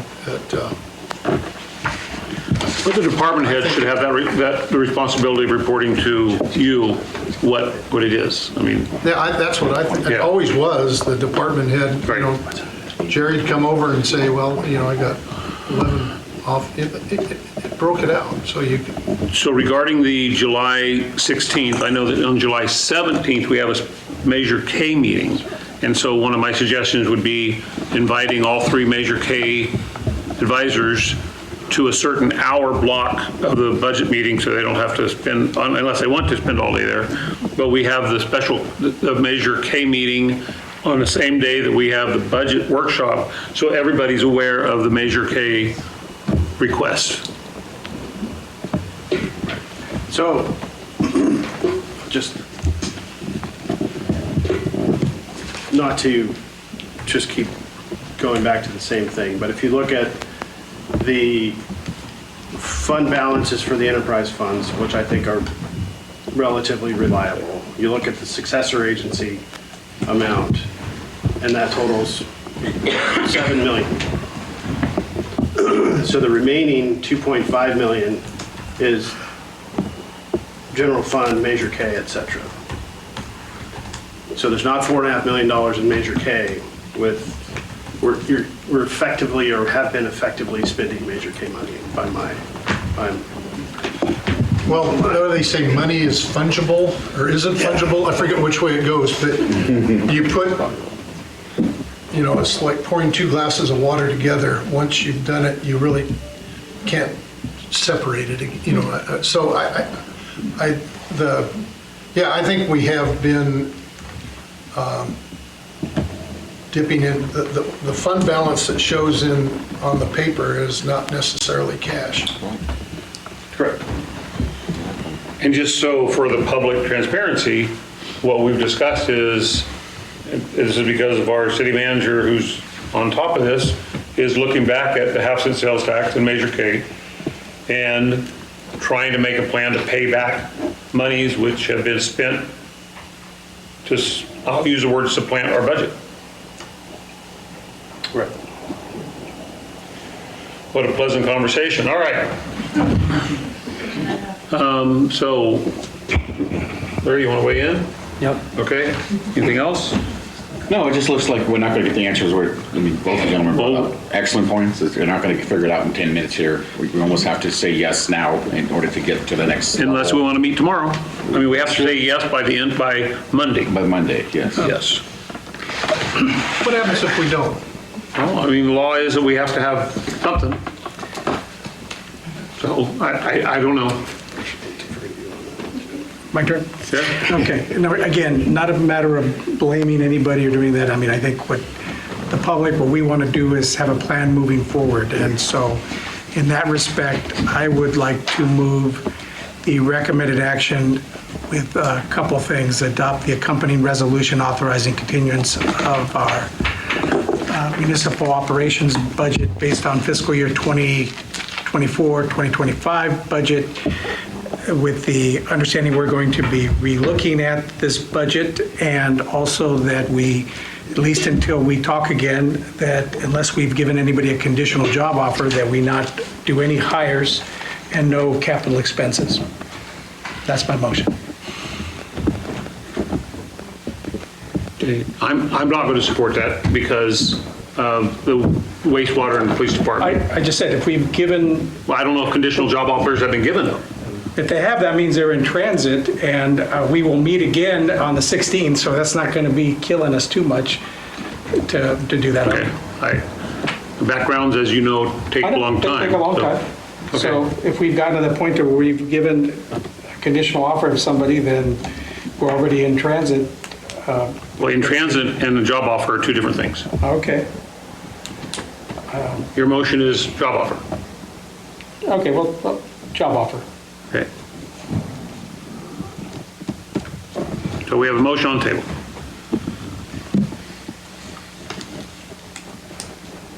Anybody would like to second it? I'll second the motion. Okay, second for discussion. Okay, so we have a motion and a second. At this time, we're going to open up for public comment. Nikki. Or Nicole, if you introduce yourself. Sorry about that. By the way. Hi, my name is Nicole Caldwell. Again, I really appreciate Rod. There is a minimum amount of operators that is necessary for the water plant to be certified by the state. Saying that there is an open position at the water plant, I really, really would like everybody to make sure that that one is getting filled, because we have one gone, one leaving, and there's a requirement by the state how many operators the water plant needs to have. Not the wastewater plant, but the water plant. I also would like to remind everybody the crazy huge amount that was spent over the last couple of years on outside companies, outside counsel, outside planning, outside whatever. I just did a really, really rough calculation, and it's a little over $500,000.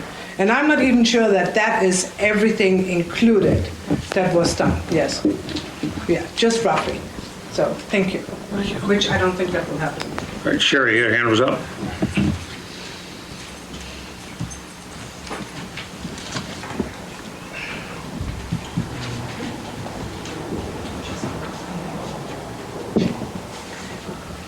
So this is some informational. I know we're not talking about passing any 25-26 budget tonight, but I did go through what was given to us at the Finance Committee. It was in two parts, general fund and then the smaller funds. General fund has 21 departments that make it up. When I added up the revenues for those 21 departments and added up the expenses for the 21 departments, it was a rounded $2.3 million deficit. If I throw in the budget the 1.3 million for Measure K that's budgeted, then it's $1 million deficit. But it's still $1 million deficit. And what concerns me is this whole conversation of rolling over. But a question I have is these enterprise funds, the wastewater enterprise and the water enterprise, they're loaded. And in the budget for this coming year, the wastewater has a $2.5 million surplus.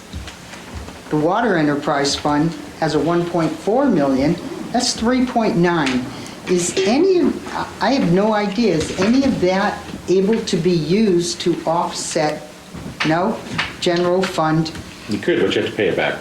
No, it's not, that's not quite true. I mean, I don't know how they've been doing it in the last 10 years, but there's always been an internal transfer for admin and overhead that the city manager and the staff at the city supply overall management. And I mean, with this, so there has always been I want to say it's a percentage. I don't remember what it was, but it amounts, and I haven't looked at this budget to see if that's still happening in that. But Rod, there is a charge to the enterprise funds to the general fund. There is. It doesn't necessarily show up.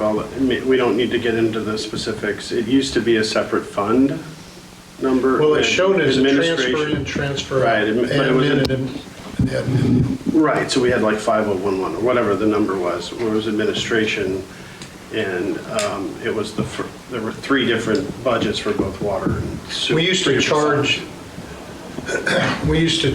the.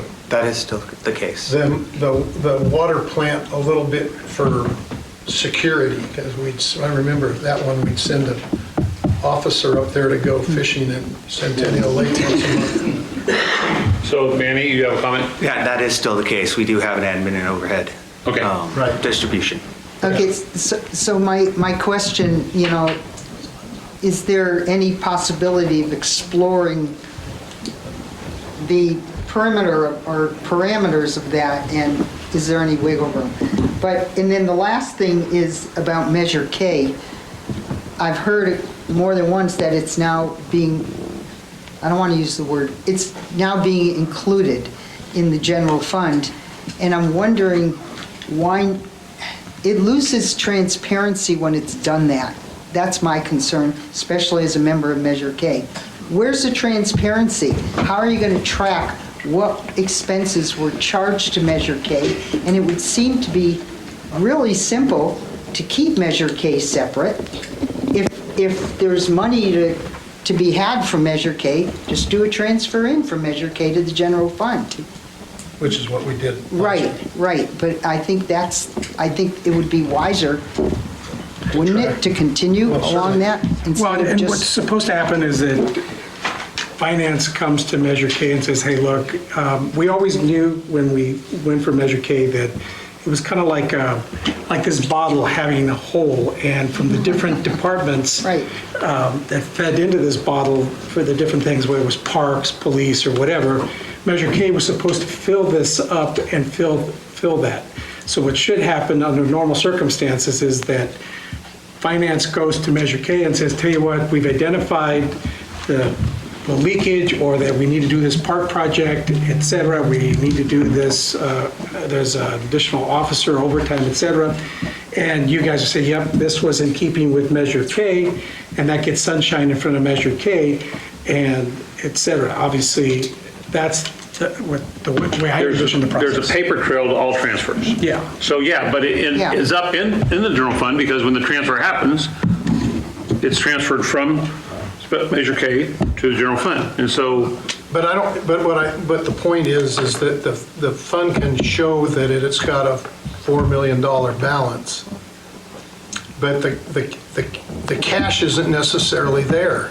I mean, yeah, that is the balance of that fund, but the proceeds, that sales tax money, that cash went into the family, to the checking account, and it's been spent to it can get spent without it reflecting it, lowering the balance. It still, the account has that balance in it, but it's not got its own checking account. It shares a checking account with the general fund. Is that true, Manny? Yes, it does. Okay. It's called pool cash. There's only one checking account. Yeah, right? There's one checking account. Checking account. Yeah. And it's, what we do is we account for each of the balances based on the pool cash system. So when one fund overspends, it's effectively using a lot of the other fund's money. Wastewater, yeah, it Measure to say K. which one it is, it's amalgamous. Some people could say it's, wastewater, some people could say it's water, some people could say it's Measure K. And then that's why it has to be reconciled every year during audit. Everything has to be paid back. But there is a piece of paper that talks about transfers from one fund to the other. Yes. That has a city manager's signature on it. Well, wait, there's a request. No, there's not. It's just based off a budget. Well, this is a resolution to move money from Measure K to the general.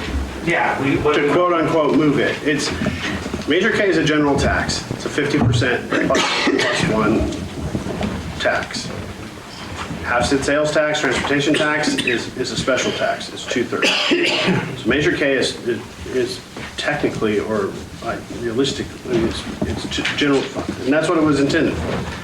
The whole purpose was the general fund. If we keep it going the way we're going, the city's current position, the city will run out of general fund reserves.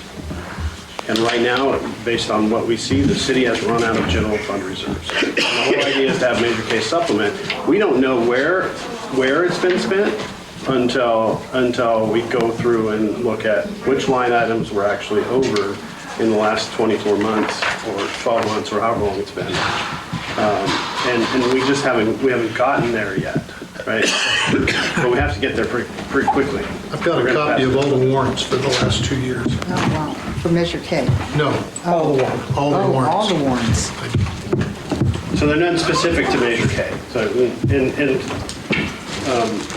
I guess my concern is, as a member of Measure K, I would want to see exactly what was charged using Measure K, what was spent using Measure K monies. That's all. Absolutely, yeah. Thank you. Is there any other public comment? Sabrina, by all means.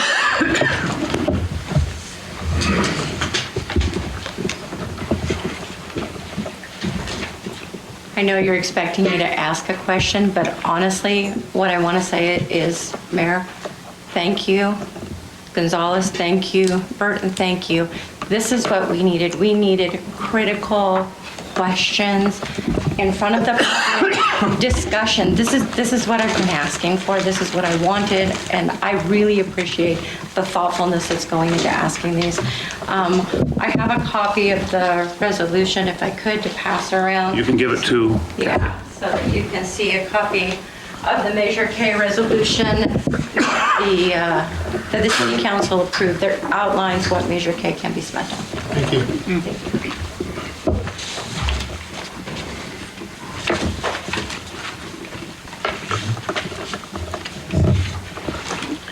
Okay, is there any other public comment regarding item 9, A as in Adam? I'm closing public comment. All right, so we have... And I just want to add, Mayor, that we're meeting on the 16th. I think if somebody needs to hire somebody in an emergency, et cetera, they can still advertise that, go out there and just come to us on the 16th and say, hey, this has got to happen. Well, we've already advertised, and we have 3 people in the chute. Well, I'm saying fill the positions we've started with. But Jerry, you and I both know that the legal term of a job offer is a legal term of a letter that personnel has sent them that says, we, the city of Willits, are offering you a job. Yeah. And if the 2 police officers and the wastewater employee haven't been sent that letter, then you're saying don't hire. Okay, go ahead, Rod. I did not sign the job offer because I was waiting for this discussion. So I wanted that to be clear. And I wanted it to be like something that was... but Was that job the offer- water department or police officers? Yeah, we need to, no, finding a water operator will take time. Yeah. So that would just be starting the process and then coming to the city council with the potential. Then I'm good with filling the cup, and again, we're going to meet on the 16th. It's not going to, I've hired people before here. It doesn't happen overnight. And I think having this timeline where we're stopping to check, and Manny's bringing us better numbers, and we're going through the old budget, we have time. I would just add that we know our officers we're short-staffed and they're working a lot of hours. And that's detrimental, that's a high risk of burnout, and it doesn't necessarily reflect great in the budget and all of those things, so. And I'm not looking at not hiring anybody. I just give us a pause till the 16th, and we look at it as a council, and anybody we've offered a job to, et cetera, let's move forward, because they're critical in water, wastewater, and police, and everywhere else, let's hold off. Well, I've hired a lot of people too, actually, and I know that the job pool for law enforcement officers is shallow at best. And I'm certainly not going to, I mean, I have no problem voting no. I mean, that's what we're all up here with our independent vote, but I'm going to vote no, because if we're so close where we've done background investigation, we've done medical, we've done psychological, and we're going to send out a job offer, and we're going to say, hold off, guys, for another month, and that means... No, I'm saying fill that position. Your motion says with I'll withdraw that aspect of it and change it. Basically, again, I was offering right now to basically say, let's fill that position. Then could you rephrase your motion? All right, then if we have somebody ready to hire in those critical positions of police, water, wastewater, that we continue with that. And any new hires we bring back on the 16th if they're crucial, and have a chance to examine it. And all other city hires we hold off on, and any major purchases, et cetera, that aren't mission critical to life, safety, et cetera, that we hold off on until the 16th. Thank you. Now, we have a second on your first motion, but I'll ask. I second that seconded. Okay, so for the Roberts Rules of Order, we had a motion and a second, and we didn't vote on it, and we revised the motion, and we have a new second. You can have a friendly second. So the motion is going to be modified.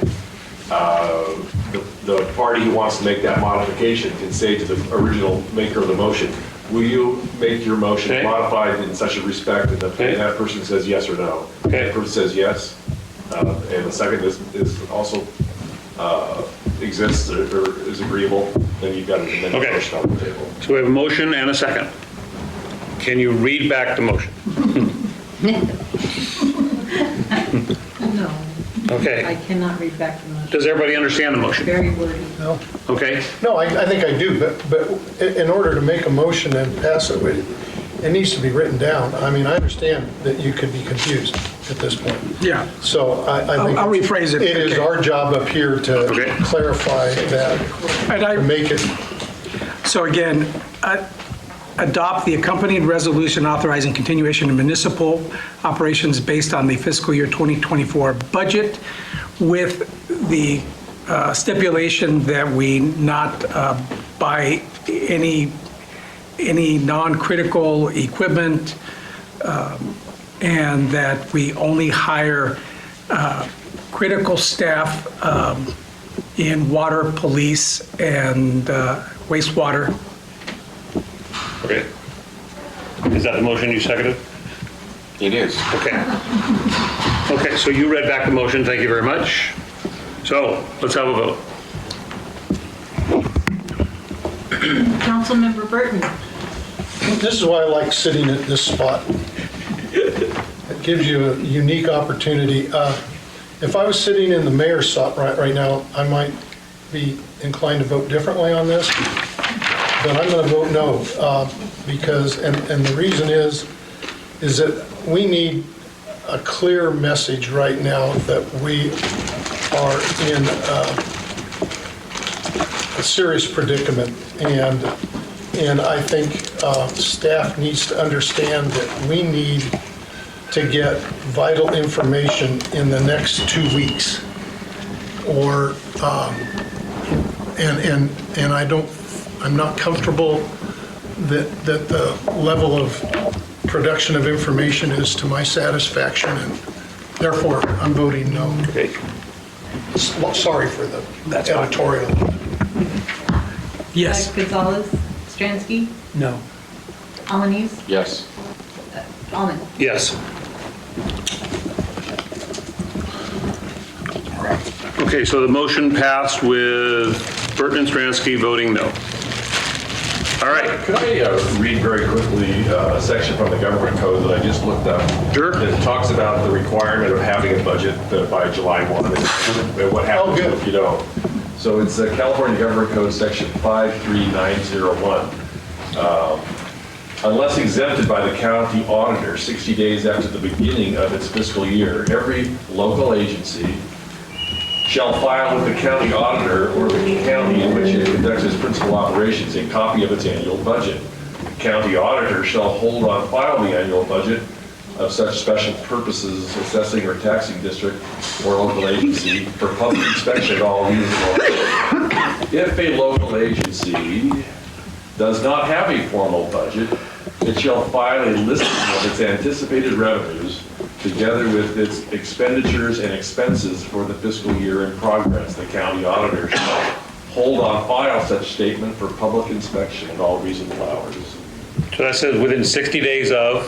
Well, within 60 days of the new fiscal year, you're supposed to have a budget and present it to the auditor. If you don't, if you can't do it, and for example, now you're going to have a continuing resolution. If that's the situation, then there's a requirement that you file with the county auditor a listing of anticipated revenues and expenses. But if we have a budget in the 60 days and we present it to the auditor, we fulfill the requirements to that? Okay. Hasn't it been like 17 or 18 years since the federal government has had a budget? They've been going on continuing resolutions since. Please don't emulate them. All right, moving on. Item number 9, B as in boy, discussion and possible action adopting resolution directing staff to proceed with adjustments to water and wastewater service charges pursuant to Proposition 218. This is the same discussion we had 2 weeks ago. Yeah, I mean, I had concern that a rate increase under the umbrella of our fiscal and physical, fiscal shortcomings is not a way to enhance the public trust. I'm cognizant of the argument that, I have a memory of fiscal conservatism is eventually breached by just a changing administrations change priorities. So I still think, I think if we are to show that we're trying to get control of things, one thing we need to do is show restraint in rewarding these or charging the customers more for something that we really can't seem to give them definitive accounting of how we spent the money. It seems to be a bit of an embarrassment. So last meeting, your opposition, which I listened to and I've done some research on, and I agree with you on this, is the fact that businesses are going to receive a much higher rate increase in residential. Is there anybody who can give us an example of that right here? I can. Okay, I'm ready. I can. Well, I just tell you in general, residential and sewer. Residential is going to go up, from $888. It's equivalent of $78 a month or so. It's going to go up to $920. It's a $50 hit, right? So it's not $4 a month. It's 6.5%. I think that's what it is. Okay. But all your commercial businesses in town are charged sewer on their water flow. So you're going to raise water 6.5% here. So then your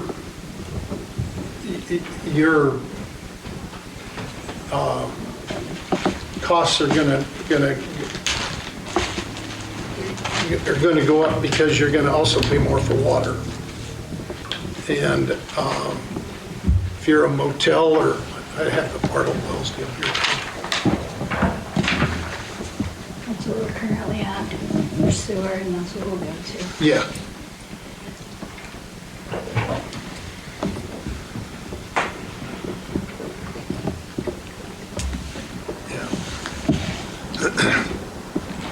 I mean, our standby charge for having a fire sprinkler standpipe on the property went from $47 a month to $500.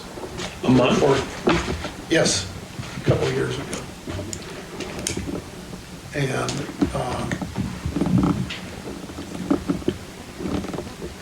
so they're to me,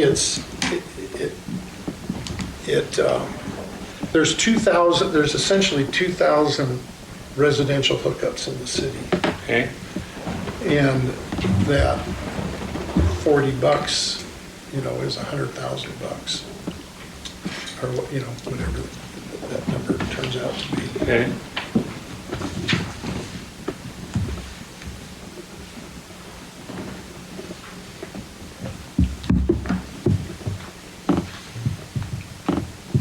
I was going to spend a little more time on the water rate deal and how it impacts your sewer, it impacts the sewer fee. But that's the process. That's the way it does it. It does it from your water bill. Okay, Larry. Could you give me the amount that the businesses per year is going to go up? You just stated. If you're, you can have, like a motel is it's entirely based on your water usage. I had I had an $8,000 sewer bill from the city a couple of years ago. But I never even had a lateral. I didn't even have sewer service on the property, but I used the water. I used the water for industrial cooling, dust control, cooling saws, and process water. And so if you have, the assumption is that if you use water, it's going to go in the sewer. And that's not always the case. Do we treat stormwater drain runoff at the wastewater plant? Well, yeah, we do inadvertently, because you just look at the dry weather flow of the wastewater plant's about 400,000 gallons a day right now. Somewhere in that, 375. 580. 500? 580. 580? Yeah. In a storm event in the winter, the treated wastewater at the plant can go 12 million gallons. So you're essentially, yes, it does. No, our headworks can only handle 10. Well, it doesn't all even go into the headworks. Some of it has to go to the holding pond because they can't put it into the headworks. But then it's all being counted. Everything. It's being counted, but I'm just saying that the flow, the storm, the sewer acts as a stormwater collection system. And so, I mean, that's not necessarily a bad thing. I mean, River Watch and the rest would make you think that that's a bad thing. But if we actually locked up the sewer plant so its wintertime flow was 580,000 gallons a day, that's going to leave 10 million gallons a day of water on the surface on the east side of Willits. Okay. Which already floods, even already with the INI that we have. So I'm not, that's kind of an unrelated Okay, topic. so my question is this rate that we're looking at, percentage-wise, it doesn't differentiate a certain rate for commercial versus a certain rate for residential. You're just saying that the rate, commercial or residential? Just means, it's not a $50 hit. It could be more depending. It could be much more. Yeah. But if you're a business, a clothing store that doesn't use a lot of water, it'll go up the same rate as probably your residential. Well, your landlord's probably paying it, but, Okay. yeah. Okay. Any other discussion? Yeah, I was not here for the last discussion during the last city council meeting, so my apologies for that. I was feeling ill. But I did have a chance, of course, to follow up by watching the videos and so. And Bruce brings up a lot of good points regarding the business aspect of it. We have an enterprise fund that is well endowed. We don't have a lot of projects coming up with regards to that. It'd be very difficult for me to conceive of a reason to increase taxes at this point. I think we've been having this discussion for an hour or two, or weeks and months now, about the city getting their own finances in order, and I'm not sure I feel comfortable asking other people to pay more in taxes when I can't even really say that we know what happens to that money or where that goes or why that's going somewhere. Now, personally, I do know how that works, to be honest with you, but it's just difficult to make that solid. I don't know if the person, or average citizen, is reading about this controversies and these division about blaming individuals about what our financial situation is, and then kind of take on this extra tax that has to do with the sewer. It's difficult for me to jive those two things together. So, in general, we did from my understanding, they did a rate study, and it increased for the first, and it was a two-year amount, and this would be the time for the third one. I don't know if this is the time right now. Perhaps next year we could take another look at it and perhaps even do a new rate study. I don't know how much the rate study relied upon. They're kind of expensive. They are. Oh, I know, but I don't know. I don't know how much of the rate study was based upon our own numbers. So we just talked about how our own numbers are very squishy. Did you see the rate study? I did. I did read through there. But at any rate, I'm a little less confident than a little other people are about those rate study numbers. And what we have plenty of. Our enterprise fund is fairly full. So That's my opinion on the matter, basically. I don't want to reiterate what Mr. Burton already said, but yeah, it falls upon the businesses a little unevenly, and I don't want that to be confused, and I don't want us to raise taxes on individuals. We don't need that money per se right now, and we're in the middle of a financial situation that we need to get straight. I think sometime next year we'll be in much better shape to ask for a rate increase or not, or to ask for a better one, or whatever the situation may be. I will take it. Sherry, you want to weigh in? You know, last meeting, I was hoping that, having the whole council here, and I was hoping that there'd be staff to advocate that we needed to do this. I know that the previous council was really focused on doing, basically getting rid of brown water, getting rid of problems we had, and supporting both water and wastewater to make sure that we got everything up to snuff. There a lot of work had happened. I think the taxpayers got their money's worth in those areas. I don't see any staff here to advocate for that. In talking to Rod, the only concern I have is that we do have the solar project that we did factor in this rate study for this, and so I think the concern we had, and the reason that when I first got on the council, and I think when Sabrina got on, we had to do a rate increase, a huge rate increase. I think Larry spoke about that, because everybody kept kicking the can for the longest time, because it's not popular to raise rates. And if we don't pass this today, I'm hoping we have better numbers, and probably going to come back and pass it next year, the year after, because I think we're going to need it. But without the firm numbers today, I think I'm at a loss to support it this time around. I am a little concerned with again, with the solar project. I'm hoping that doesn't jeopardize the cash flow for that, because it was going to benefit our enterprise account, and PG&E isn't going down. So that's my statement. Larry, you want to weigh in? Yes, I mentioned this last time because we had we just did not put up a rate increase, and I can't remember the years, several years ago. And when it came to a rate increase the second year, it was absolutely huge. I just couldn't believe how much money that it cost us, because we had not incrementally had just taken a little chunk at a time. It was big chunk at one time. And I haven't changed my mind. I certainly would not go for passing it. I will just go for the small increments at a time and let it go at that. That's my thought. Okay.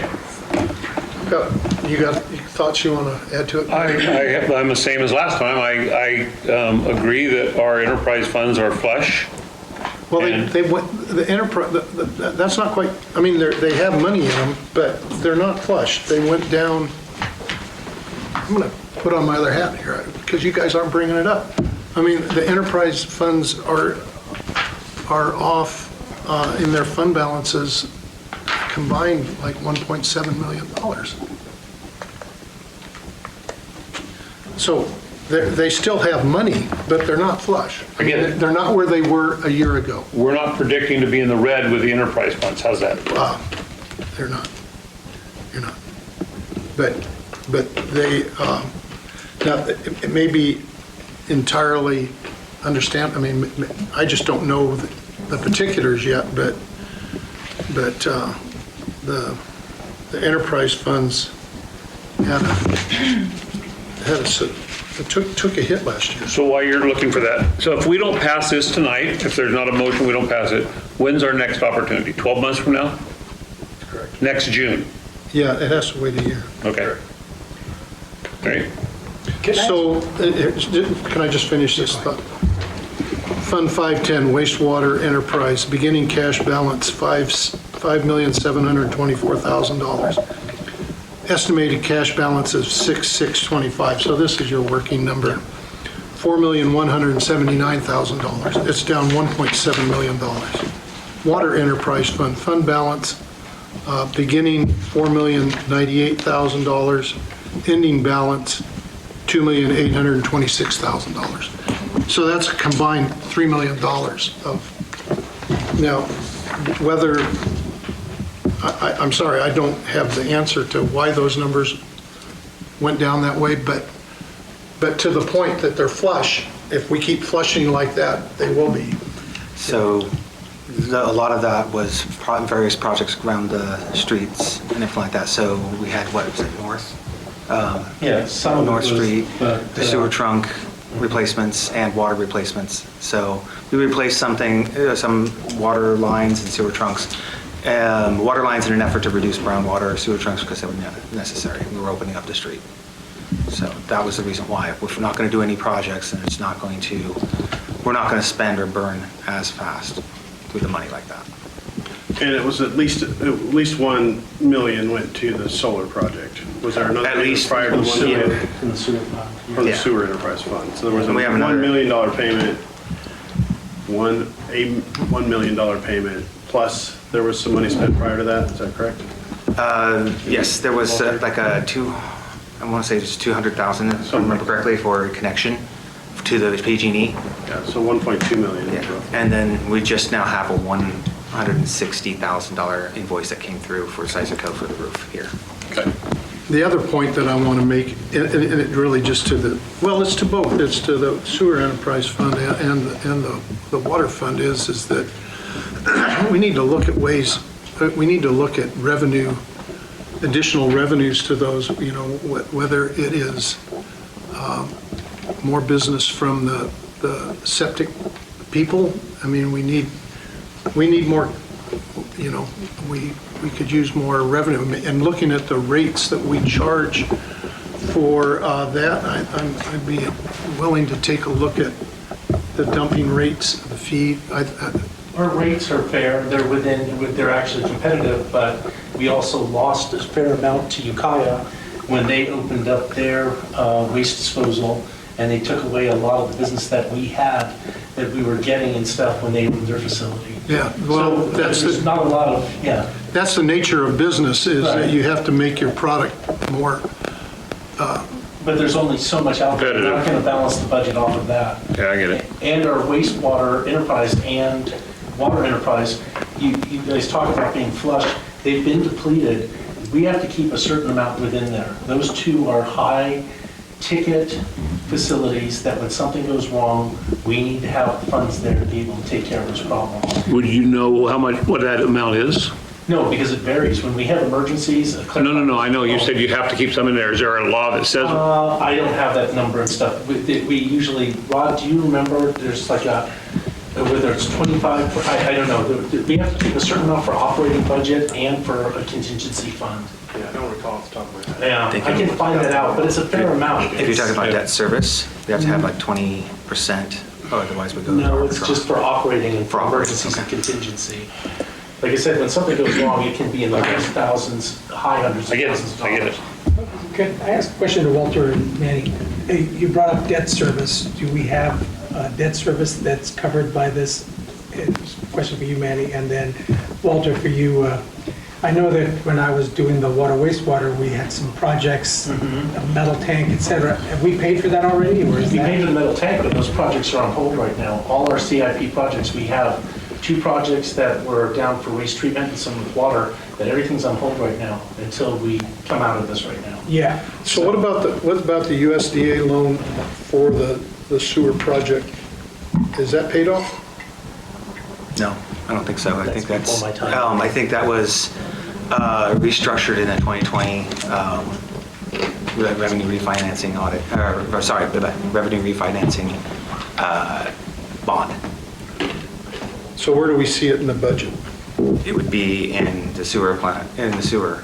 So it wasn't in that the one-page sheet you gave us, I don't think. I don't think there was any bond payments in that. I'd have to look. Well, when Sherry did some numbers, Oh, I got it right here. there was, wastewater was 2.3 million expected profit next year. I mean, if I can use the word profit.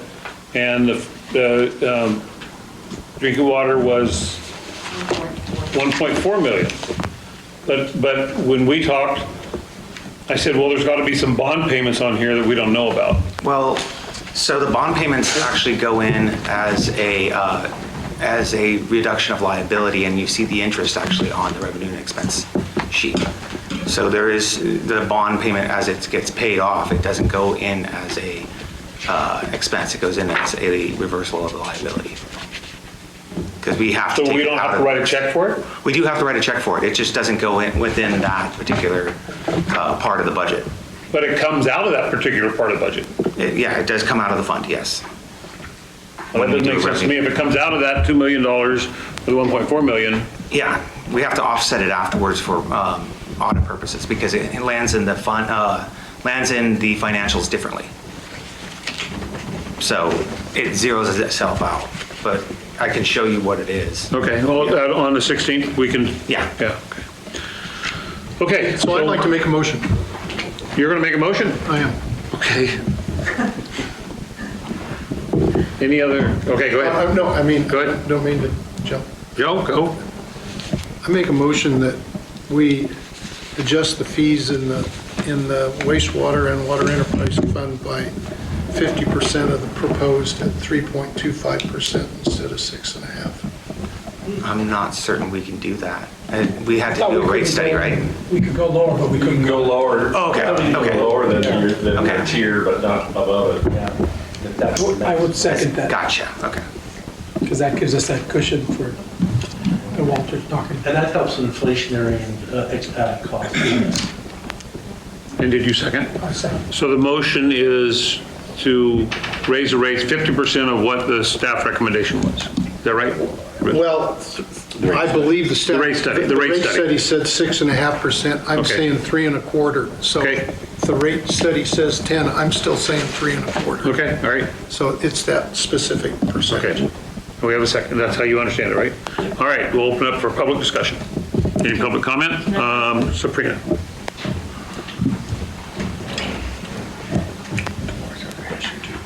So thank you for bringing up that point about the rate study and it being the cap. Each year that the council had discussion after getting the rate study, we debated the merits of whether or not we wanted to do any increase or whether there was a different number that we wanted to come up with.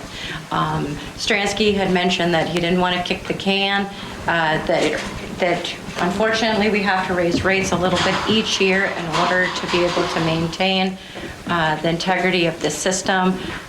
We don't want to go back to the point where you're getting picked on every day, quite honestly, about brown water. It's not a fun position to be in, and if we don't do something, we don't set aside some money and have some plan to continually replace old decaying infrastructure, we're gonna have that problem again. So, thank you. Thank you. Robin.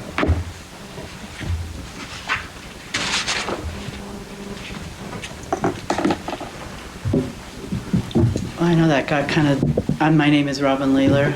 A little tedious at times. I want to point out 3 things, see if I can remember them all. I am in favor of the small incremental increases as was approved by the city council, 3 years ago, or was it 4 years ago? That this is part of something decided a long time ago. It works for most homeowners. My second point is that water is something that homeowners can do a lot about. I know my water bill was about $100 a month. I have 5 people in my household. I have a big garden, and we actually succeeded in halving our water bill to $50 last month. We've gotten low flush toilets. We have the low flow shower heads. We have a front-loading washing machine that uses 5 gallons a load instead of 40 gallons a load. We don't do drip irrigation, but we're really careful with our water. Well is getting ready to do a whole water forum, water event, like our energy saving event that was very popular. So I feel like even a 6% increase in water is reasonable because people aren't stuck with that. There's things they can do, even in a low-income household, to save water. I think my third point is I'm really concerned about drawing a difference between homeowners and businesses. I think businesses need to pay their fair share of water. And I would suggest that Bruce Burton may need to recuse himself on this issue because he has businesses that take a lot of water, and I don't think he can be voting to lower the water rate because we're and having people use more to make it up with the city. Thank you. Thank you. I think the city attorney could address that. Well, I think every member of the council pays water and sewer bills, some more than others, some commercial, some residential. I think that no one of you is necessarily unique. Madge, what's it?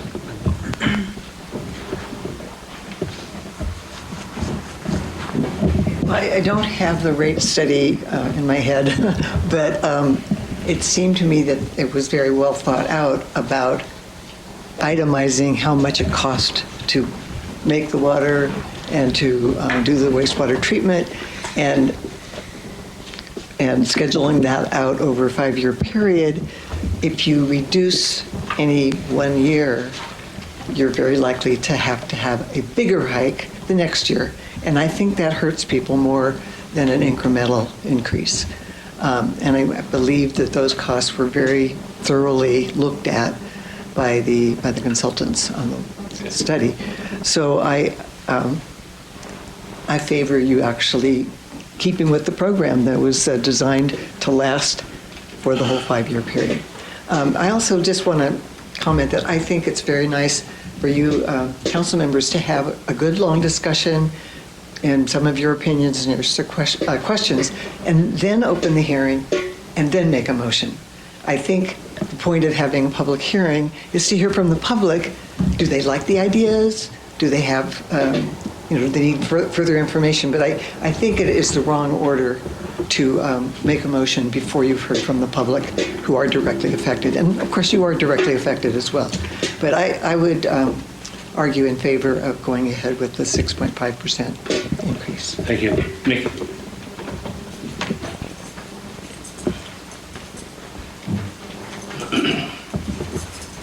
My name is Nicole Caldwell. Just to clarify, so the businesses will be charged by the water flow, not by the water cost, correct? So whatever water you use, your sewer is based on the water flow that you use. Well, you pay for the water and then you pay sewer based on the flow. Okay, so thank you, Robin. So if the businesses would try to eliminate a little bit of water use, then the sewer rate hike wouldn't be that bad, correct? Do I understand that right? Okay. Then the other thing is, I have to agree with Madge. I would rather see the way it's planned with the increases, or maybe a little lower, but then yearly, because every year you have a cost of raising chemicals, raising material costs. We have more required testing from the state, which the prices for that are being outrageous. There's more trainings that's required by the state. You literally have a raising cost every year. And again, like Madge said, if you stop that now, you're going to go right back to what you were prior. And I understand this is affecting me too. I'm going to have to pay more. But I'm willing because I know where it's going to. So even though I understand the financial city situation right now, I think you guys should go forward with that because nobody's going to stop their price hikes for you because you are not implementing the raise. Sorry.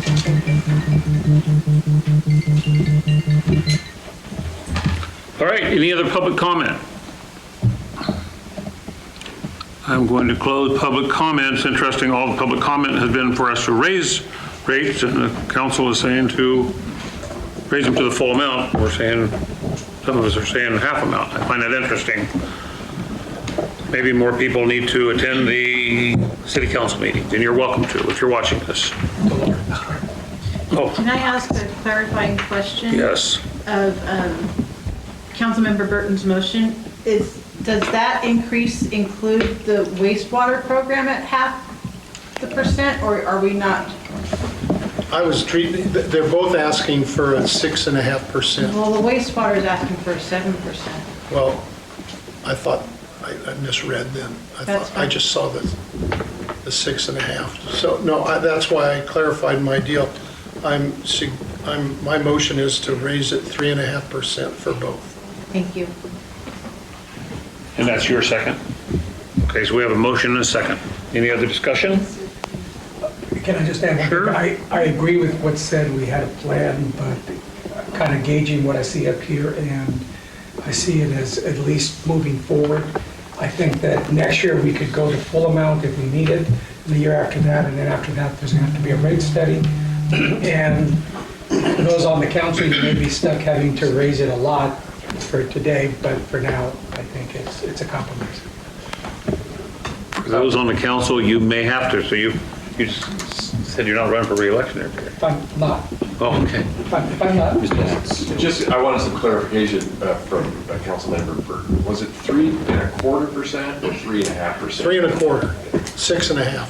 So Okay, the second time you said was 3.5, so it was at 3.5. 3.25. 3.25. I started out at 3.25 and And sewer's at 3.5, the water's at 3.25. they're both at 3.25. Okay.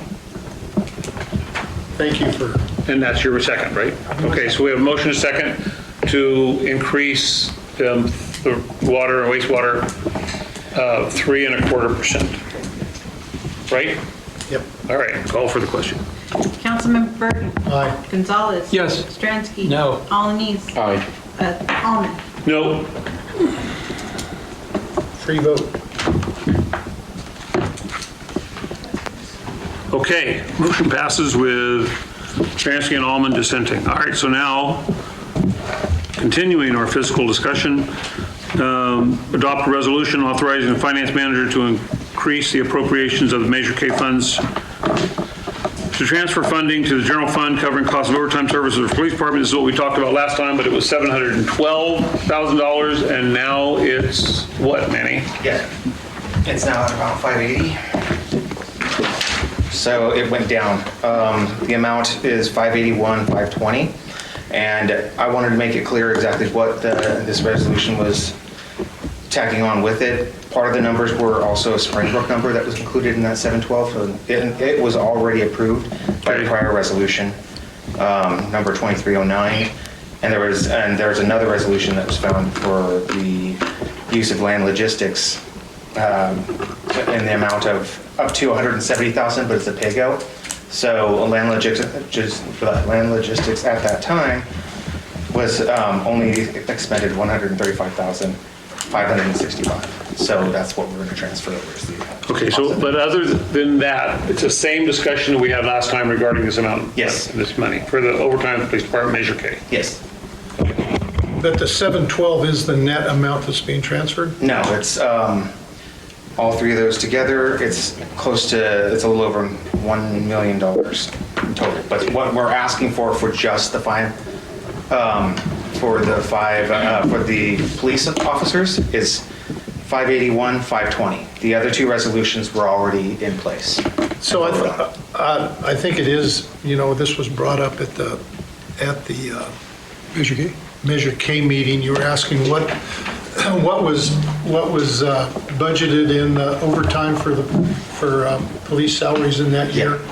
And I looked that up. It was in police administration was $59,000, and in operations it was $260, something like that. So there was better than $300,000 in the budget for overtime.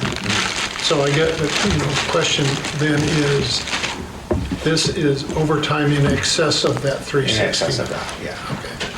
That was a question that was brought up. Okay, so this is for 581 and 581, 520. Okay. Okay, all right, go, let's have a discussion. Okay, I guess this was brought up in Measure K. The Measure K folks that were there, they were aware of Yes. of this, so. Okay. What? Excuse me, I missed that one. The Measure K, this was sunsetted in front of Measure K. Yes. And I'm hearing that that's the case. Sherry? can I tell you how the conversation went? So Sherry was there, Arnie Mello and Richard Willoughby, the three representatives from Measure K were there. And we met the day after we had discussed it at great length. And so the room was full of Measure K people, and I specifically asked all three, would you support this? And they said yes. So it was not a vote, as in a motion and a second, but it was publicly asked if they would support it, and all three Measure K citizen advisory members said yes.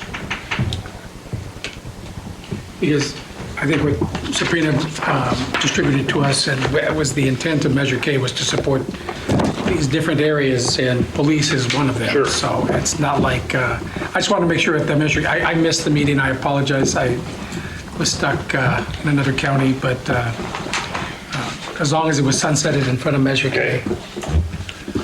No, they Daylighted in front of Measure K. Thank you, daylighted, sorry. they concurred that it was a authorized Appropriate, expenditure. It was within the scope of the Measure K. That I wouldn't say that they were excited about it. They felt Shafted. that it was it wasn't a misuse of funds. Are there any more council discussion? I'm going to follow Madge's discussion. And I'm going to open up public comment before we make a motion.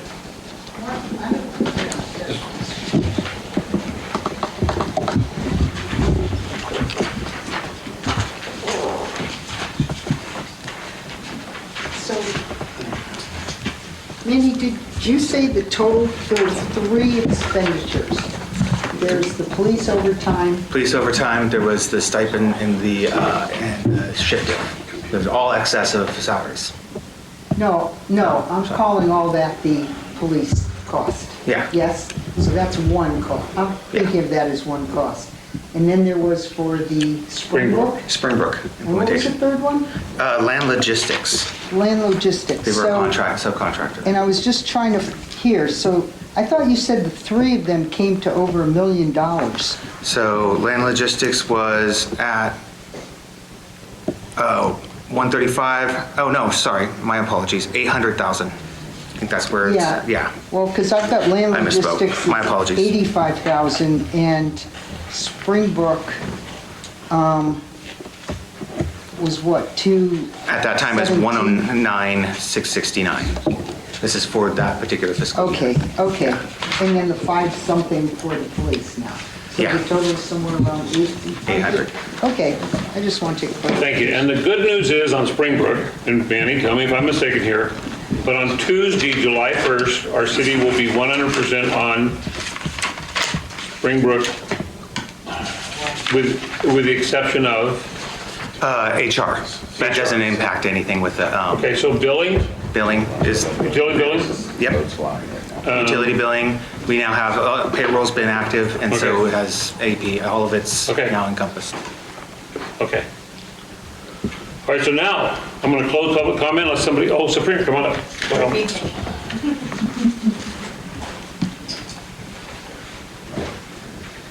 There's been lots of discussion about Measure K, so I typed up something. Measure K was passed by voters in 2020 during a time of uncertainty. The city was facing challenges of COVID-19 and struggling with decades of delayed infrastructure improvement, as noted in past audits conducted by our own independent auditors. Measure K tax collection began in 2021. In 2022, the council held public discussions about how these funds should be used, focusing on aligning expenditures with the promises made to voters. Those discussions made clear commitments to support the police department, improve public safety on our roads, enhancements of our parks, and ensure we could meet our financial obligations during times of economic downturn. By May 2023, the Measure K Oversight Committee was actively meeting on a quarterly basis. The finance manager announced that audits for 2021 and 22 would be completed by summer of 2023, and that the 23 audit would follow up by December 2023. But in reality, audits were completed in 2024, with the last one not expected until received until February 2025. The committee made it clear, and this is verifiable in both the meeting minutes and the recordings from May 10th, 2023 through May 28th, 2024, that it could not move forward with any oversight recommendations unless all 3 audits were completed and we received a full, detailed breakdown of how Measure K funds were used. We were told this report was coming. It never arrived. What did we want? The same thing you want, transparency. We wanted a clear line-by-line explanation. For example, how much Measure K money went to increasing police personnel in each year? What hours or positions were added and at what exact cost? What equipment was purchased to improve public safety? What streets or infrastructure projects were completed and at what cost? These are basic expectations, not just from the committee, but from the public who approved the tax. We never received the breakdown, and neither have you. Let's be clear. We're paying for expertise. According to Transparent California, our finance manager earns over $220,000 a year in salary and benefits. That comes with a professional expectation to produce accurate, timely financial information. The council increased the finance department staff and gave the tools. You can't have financial oversight if your finance department can't provide the data. Thus, the dilemma that the Measure K is in. Thank you. Is there any other public comment on this matter? Yes, Sharon. Okay, you second bite of the apple, make it short. I will. So at the Measure K meeting, I received this handout that had month-by-month Measure K receipts totaling $5.56 million. Second page had description line by line of all the projects identified and agreed to by the committee. So I've got this. I've got it. Yeah, so I see this information. Do you want to see it? No, That's between all you two. All right, I'm going to close public comment. Okay, council. I mean, I think just as a detail, it's an interesting aside, is that after the passage of Measure K and the prediction of deficit general fund, at least according to Greta when I talked to her this morning about that it was a little bit embarrassing that at the end of that year the general fund ended up with I can't remember if it was a $300,000 or a $700,000 surplus. So, but it ended up with a surplus. So I just.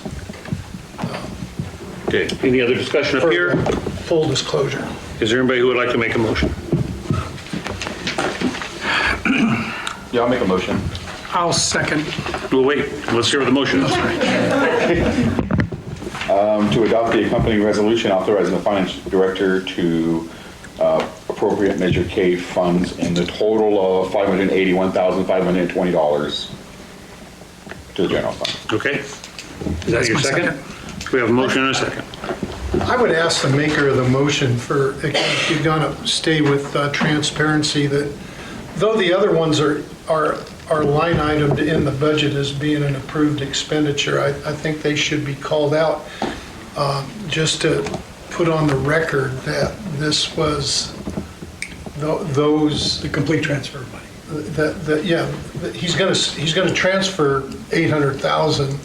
We're only, it's a new monies is the 512, but if you want to be accurate, you name out all 3 of the transfers. Okay, we can do that. However, the legality is needing a physical resolution to transfer the money. So the physical resolution from the motion should say the 581,000 whatever.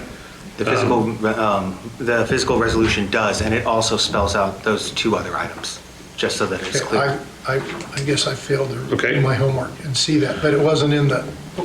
In the motion, Go ahead. may I make an amended motion then? I should do that. So given that the city of Willits has already agreed in resolution number 2023-09 to transfer funds to Springbrook, and given that the city has already approved in Resolution 2023-69 to fund land logistics and their work. I would like to make a motion that we transfer Measure K fundings for the fiscal year 23-24 for a total of $581,520 be made to the general No, fund. for a total. You said for a total. Oh, for a total, yeah, for a total of $826,755. 861,189. Yeah. It's at the bottom.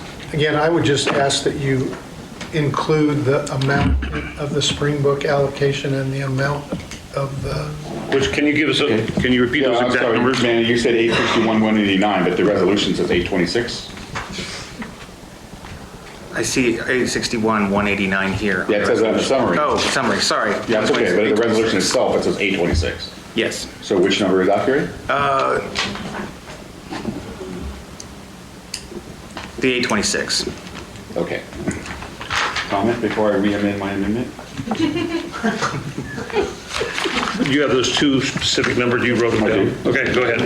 It goes to the kind of question or statement or the discussion earlier about projections. So if this, and help me out here, Manny. If this money is transferred, if this money is moved from Measure K to the general fund, how much, what would you say the balance of the general fund is today? What would you say the balance of the general fund would be after that transfer? And how many biweekly payroll obligations do you think that would cover? Because I think what we're missing here is, seems to be elusive here is that there's no money in the general fund. Is that correct? Yeah, it's still low. Balance would be still low. I would have to go and look and see how much we did change it, but I would say somewhere along the lines of 32. Somewhere around 200,000. On January 6th, it was 32,000. On January 26th, it was 22,000. 32,000, yes. And then there was $243,000 in revenue that we talked about, which was the sales tax revenue. Mm-hmm. So that would make it 270. The biweekly payroll obligation for not just payroll, but all of those other IVEW, CalPERS expenses is about 350. Is that correct? I'm not saying, 230. you don't have to say what percentage is general fund, but there's a large percentage of that 350 is general fund. So I'm just trying to figure out, like, when we say You're saying the cost of payroll is 350,000? 230. 230, thank you. And then you have 230, and then you have about 120, give or take, when I look at pool cash payments to CalPERS. about IVEW. 60%.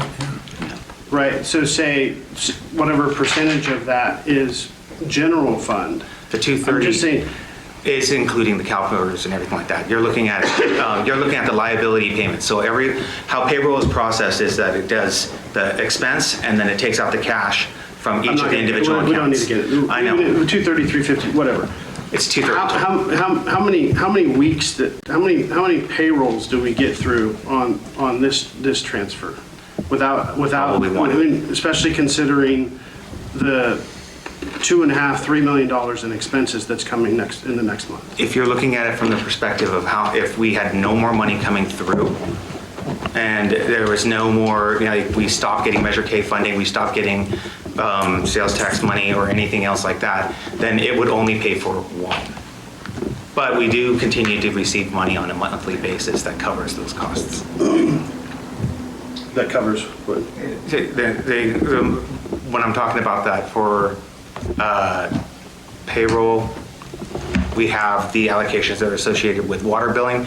We have the allocation associated with sales tax, property, TOT, other fees. So there's a little bit of administrative that comes out of water but primarily water is going to water enterprise, right? Yeah.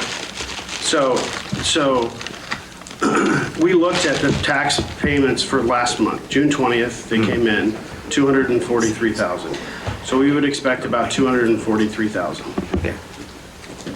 We still have the liabilities of general liability insurance payment I'm just afraid we're not, Transparent enough. yeah, we're not dealing with the issue, which is continuing to operate the city, the general fund aspect of the city.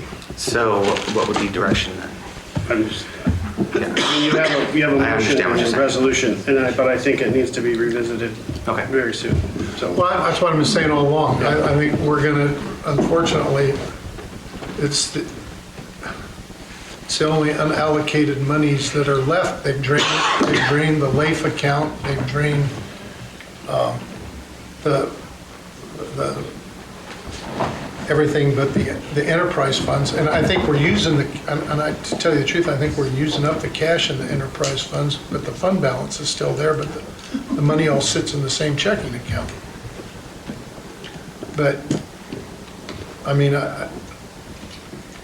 it seems like, it's, at least it offers us a solution for this week. And short of that,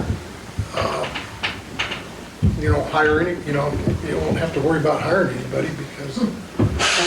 But Mr. Wilburn, I think your point was that this is a necessary thing to get us through this week here, but this does not solve our larger problem with the general fund, not in any sort of way. And you've been suggesting perhaps moving all of the money into the general fund to do that. But I would rather, I'd like to wait to speak to the I always want to say special K, but I would rather wait and speak to the Measure K committee first, because I don't want to exclude their opinions and their decisions about that, though I think you're probably right in the long run at the end. Well, my basic opinion is without Measure K, the city couldn't function right now.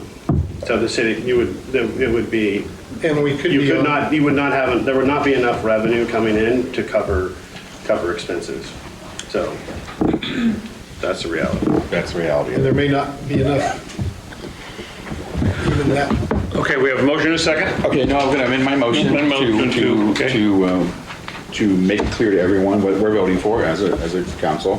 So my amended motion is that I would like to make a motion, the finance director increase the appropriations of transfer from the Measure K fund by $581,520 for overtime, part-time, and all other paid types to the police department staff that is not regular salary and benefits to cover the cost of police services for the fiscal year of 23-24. This increase in appropriation is in top of the previous appropriation from resolution number 2023-09 of funding for Springbrook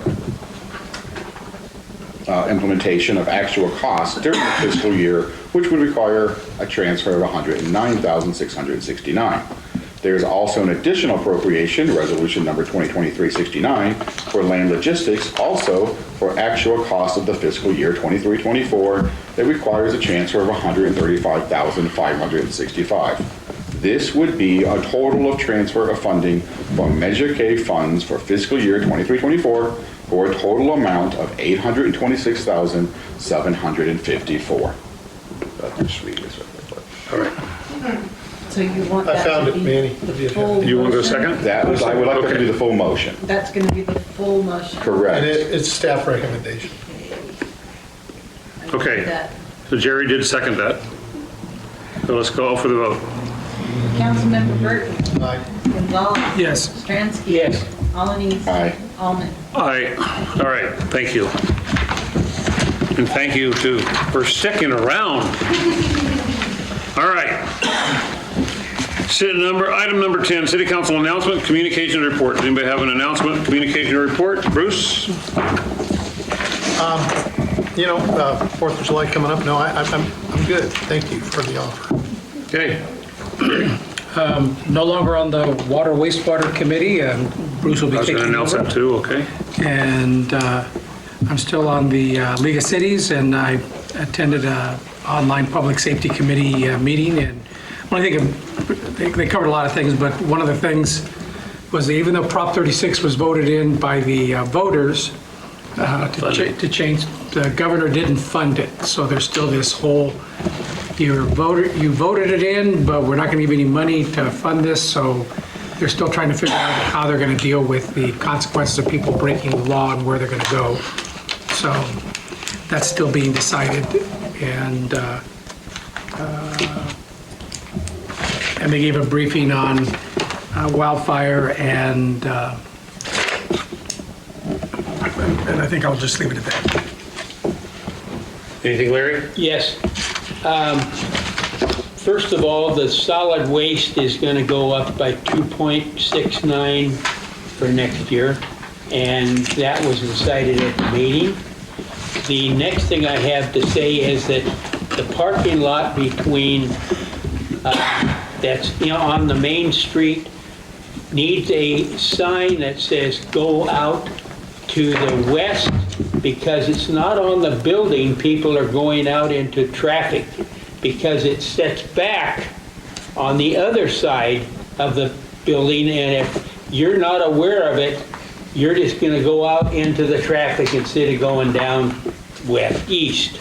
Isn't that a one-way turning out? It is a one-way, but there's no sign that you can see if you're going out to the highway. Are you talking about Wood Street?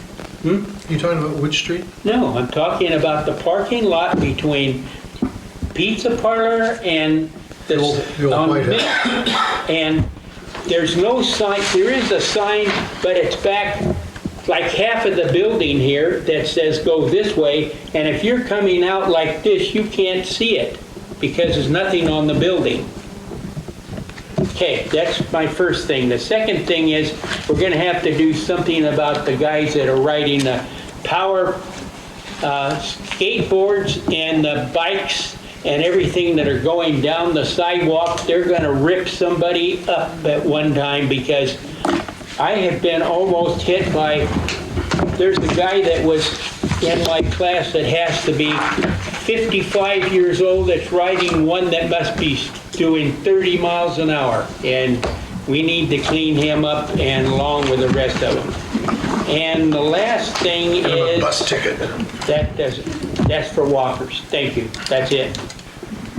Okay, and I appreciate you bringing this up. I do want to say, our police chief has an open door, and I've talked to him about several things, and if anybody has a concern, don't wait, just go, and Chief A is very open about having that discussion. Anything for... Yeah, I spent, excuse me. No, go ahead. I was there at 8 o'clock this morning, and he's got definitely an open door. Earlier today, I spent, I attended a meeting of the Mendocino Transit Authority. We're finishing up our budgets, and as you know, the budgets are tight everywhere. So we're losing revenue, and they're ordering buses, they're building up their capital fund to keep themselves running, but the loss of state funding is really hurting. And so that's where we're at as far as Mendocino Transit Authority is. I also want to do a small civic service announcement. I started off the day in Fort Bragg by going to jury duty. I'm not sure why I got called to go to Fort Bragg for jury duty, but I got off of it. I beat the rap because there was not enough people who actually showed up. And that's a real tough thing to have justice. They just didn't have a trial because there was literally nobody answered their jury duty service. And they called 300 people and 21 people showed up. So I just would like to share with your neighbors that if you expect justice, we're marching in the streets for democracy on a pretty regular basis now. And without people showing up for jury duty, attending, civil meetings like this long one here in public, and our Measure K meetings and our Friends Committee, yeah, they drone on and they get a little antsy at times, but it's being well informed and participating in your civic duty is something that we have the luxury of doing because we have the privilege of being citizens. So just would like to encourage everyone to continue participation in the best way you can and to suck it up and go to jury duty. All right, reminding everybody, there's only one city council meeting in July, not because we don't have the agenda items. I'm serious when I say that. Because it's normal. Actually, the past city councils did the same thing. And also, as Jerry said, Bruce is on the wastewater ad hoc committee. So the Measure K meeting for July 17th has been canceled. The Finance Committee meeting for July 16th has been canceled because of the council budget workshop. And that's it. So, right, are those the dates that we're talking about there? So we only have one real budget meeting next month. Yes. Then we have a council meeting. Meeting starts? What's that? Do you know what time that meeting starts? We'll all get an email. 5 a.m., let's start it early. Start early, what? 5 a.m.? I'm in. I'm all about it. I'll start it. How long does it usually take? Is it, Jerry? Yeah, usually we would start at 9 and 9. break for lunch or have a working lunch, and then we would, Okay, and I'm going to ask that the Measure K people, can we have a 1 o'clock or 2 o'clock Measure K meeting in the middle of that? So the 3 people don't have to, We can let the other group go to lunch and we can stay. so if we, at 1 o'clock, can we have a Measure K meeting? Yes. Okay, I mean, it's going to be part of our budget workshop. So at that point, all council members will be there. It'll be Yeah. normal rules that only 2 can participate, the others can. That's fine, but we'll have the 3 citizens there too. Okay. I think if you're going to do that, it needs to be, the beginning, it needs to be time, and then the end needs to be time. A full day for a budget workshop is not really enough. You will find that you are going to take the last. But I don't want Richard and Sherry and Arnie to have to be there all day. I agree, but make it at 1 o'clock and go to 1:30 or. I said 1 to 2, so 1 to 1:30 is fine. It's your. Okay, 1 to 1:30, Measure K. Do we want to do Measure K at like 9 in the morning and have it done at 10? That way we have it uninterrupted. I'm going to say no. I'm going to say no on that because there's so much pre-work we're going to talk about, we're going to discuss Measure K, and then let's have 1 o'clock, let's have a Measure K meeting. And let's make it an hour, some Measure K, I don't know. And if it ends sooner, it ends sooner. Yeah. If we're going to put a time out for Measure K, just do 1 to 2. All right, we've covered a lot. It's 9:21. We've covered a good and welfare, right? We've already had a closed session. We've been in and out. This meeting is adjourned.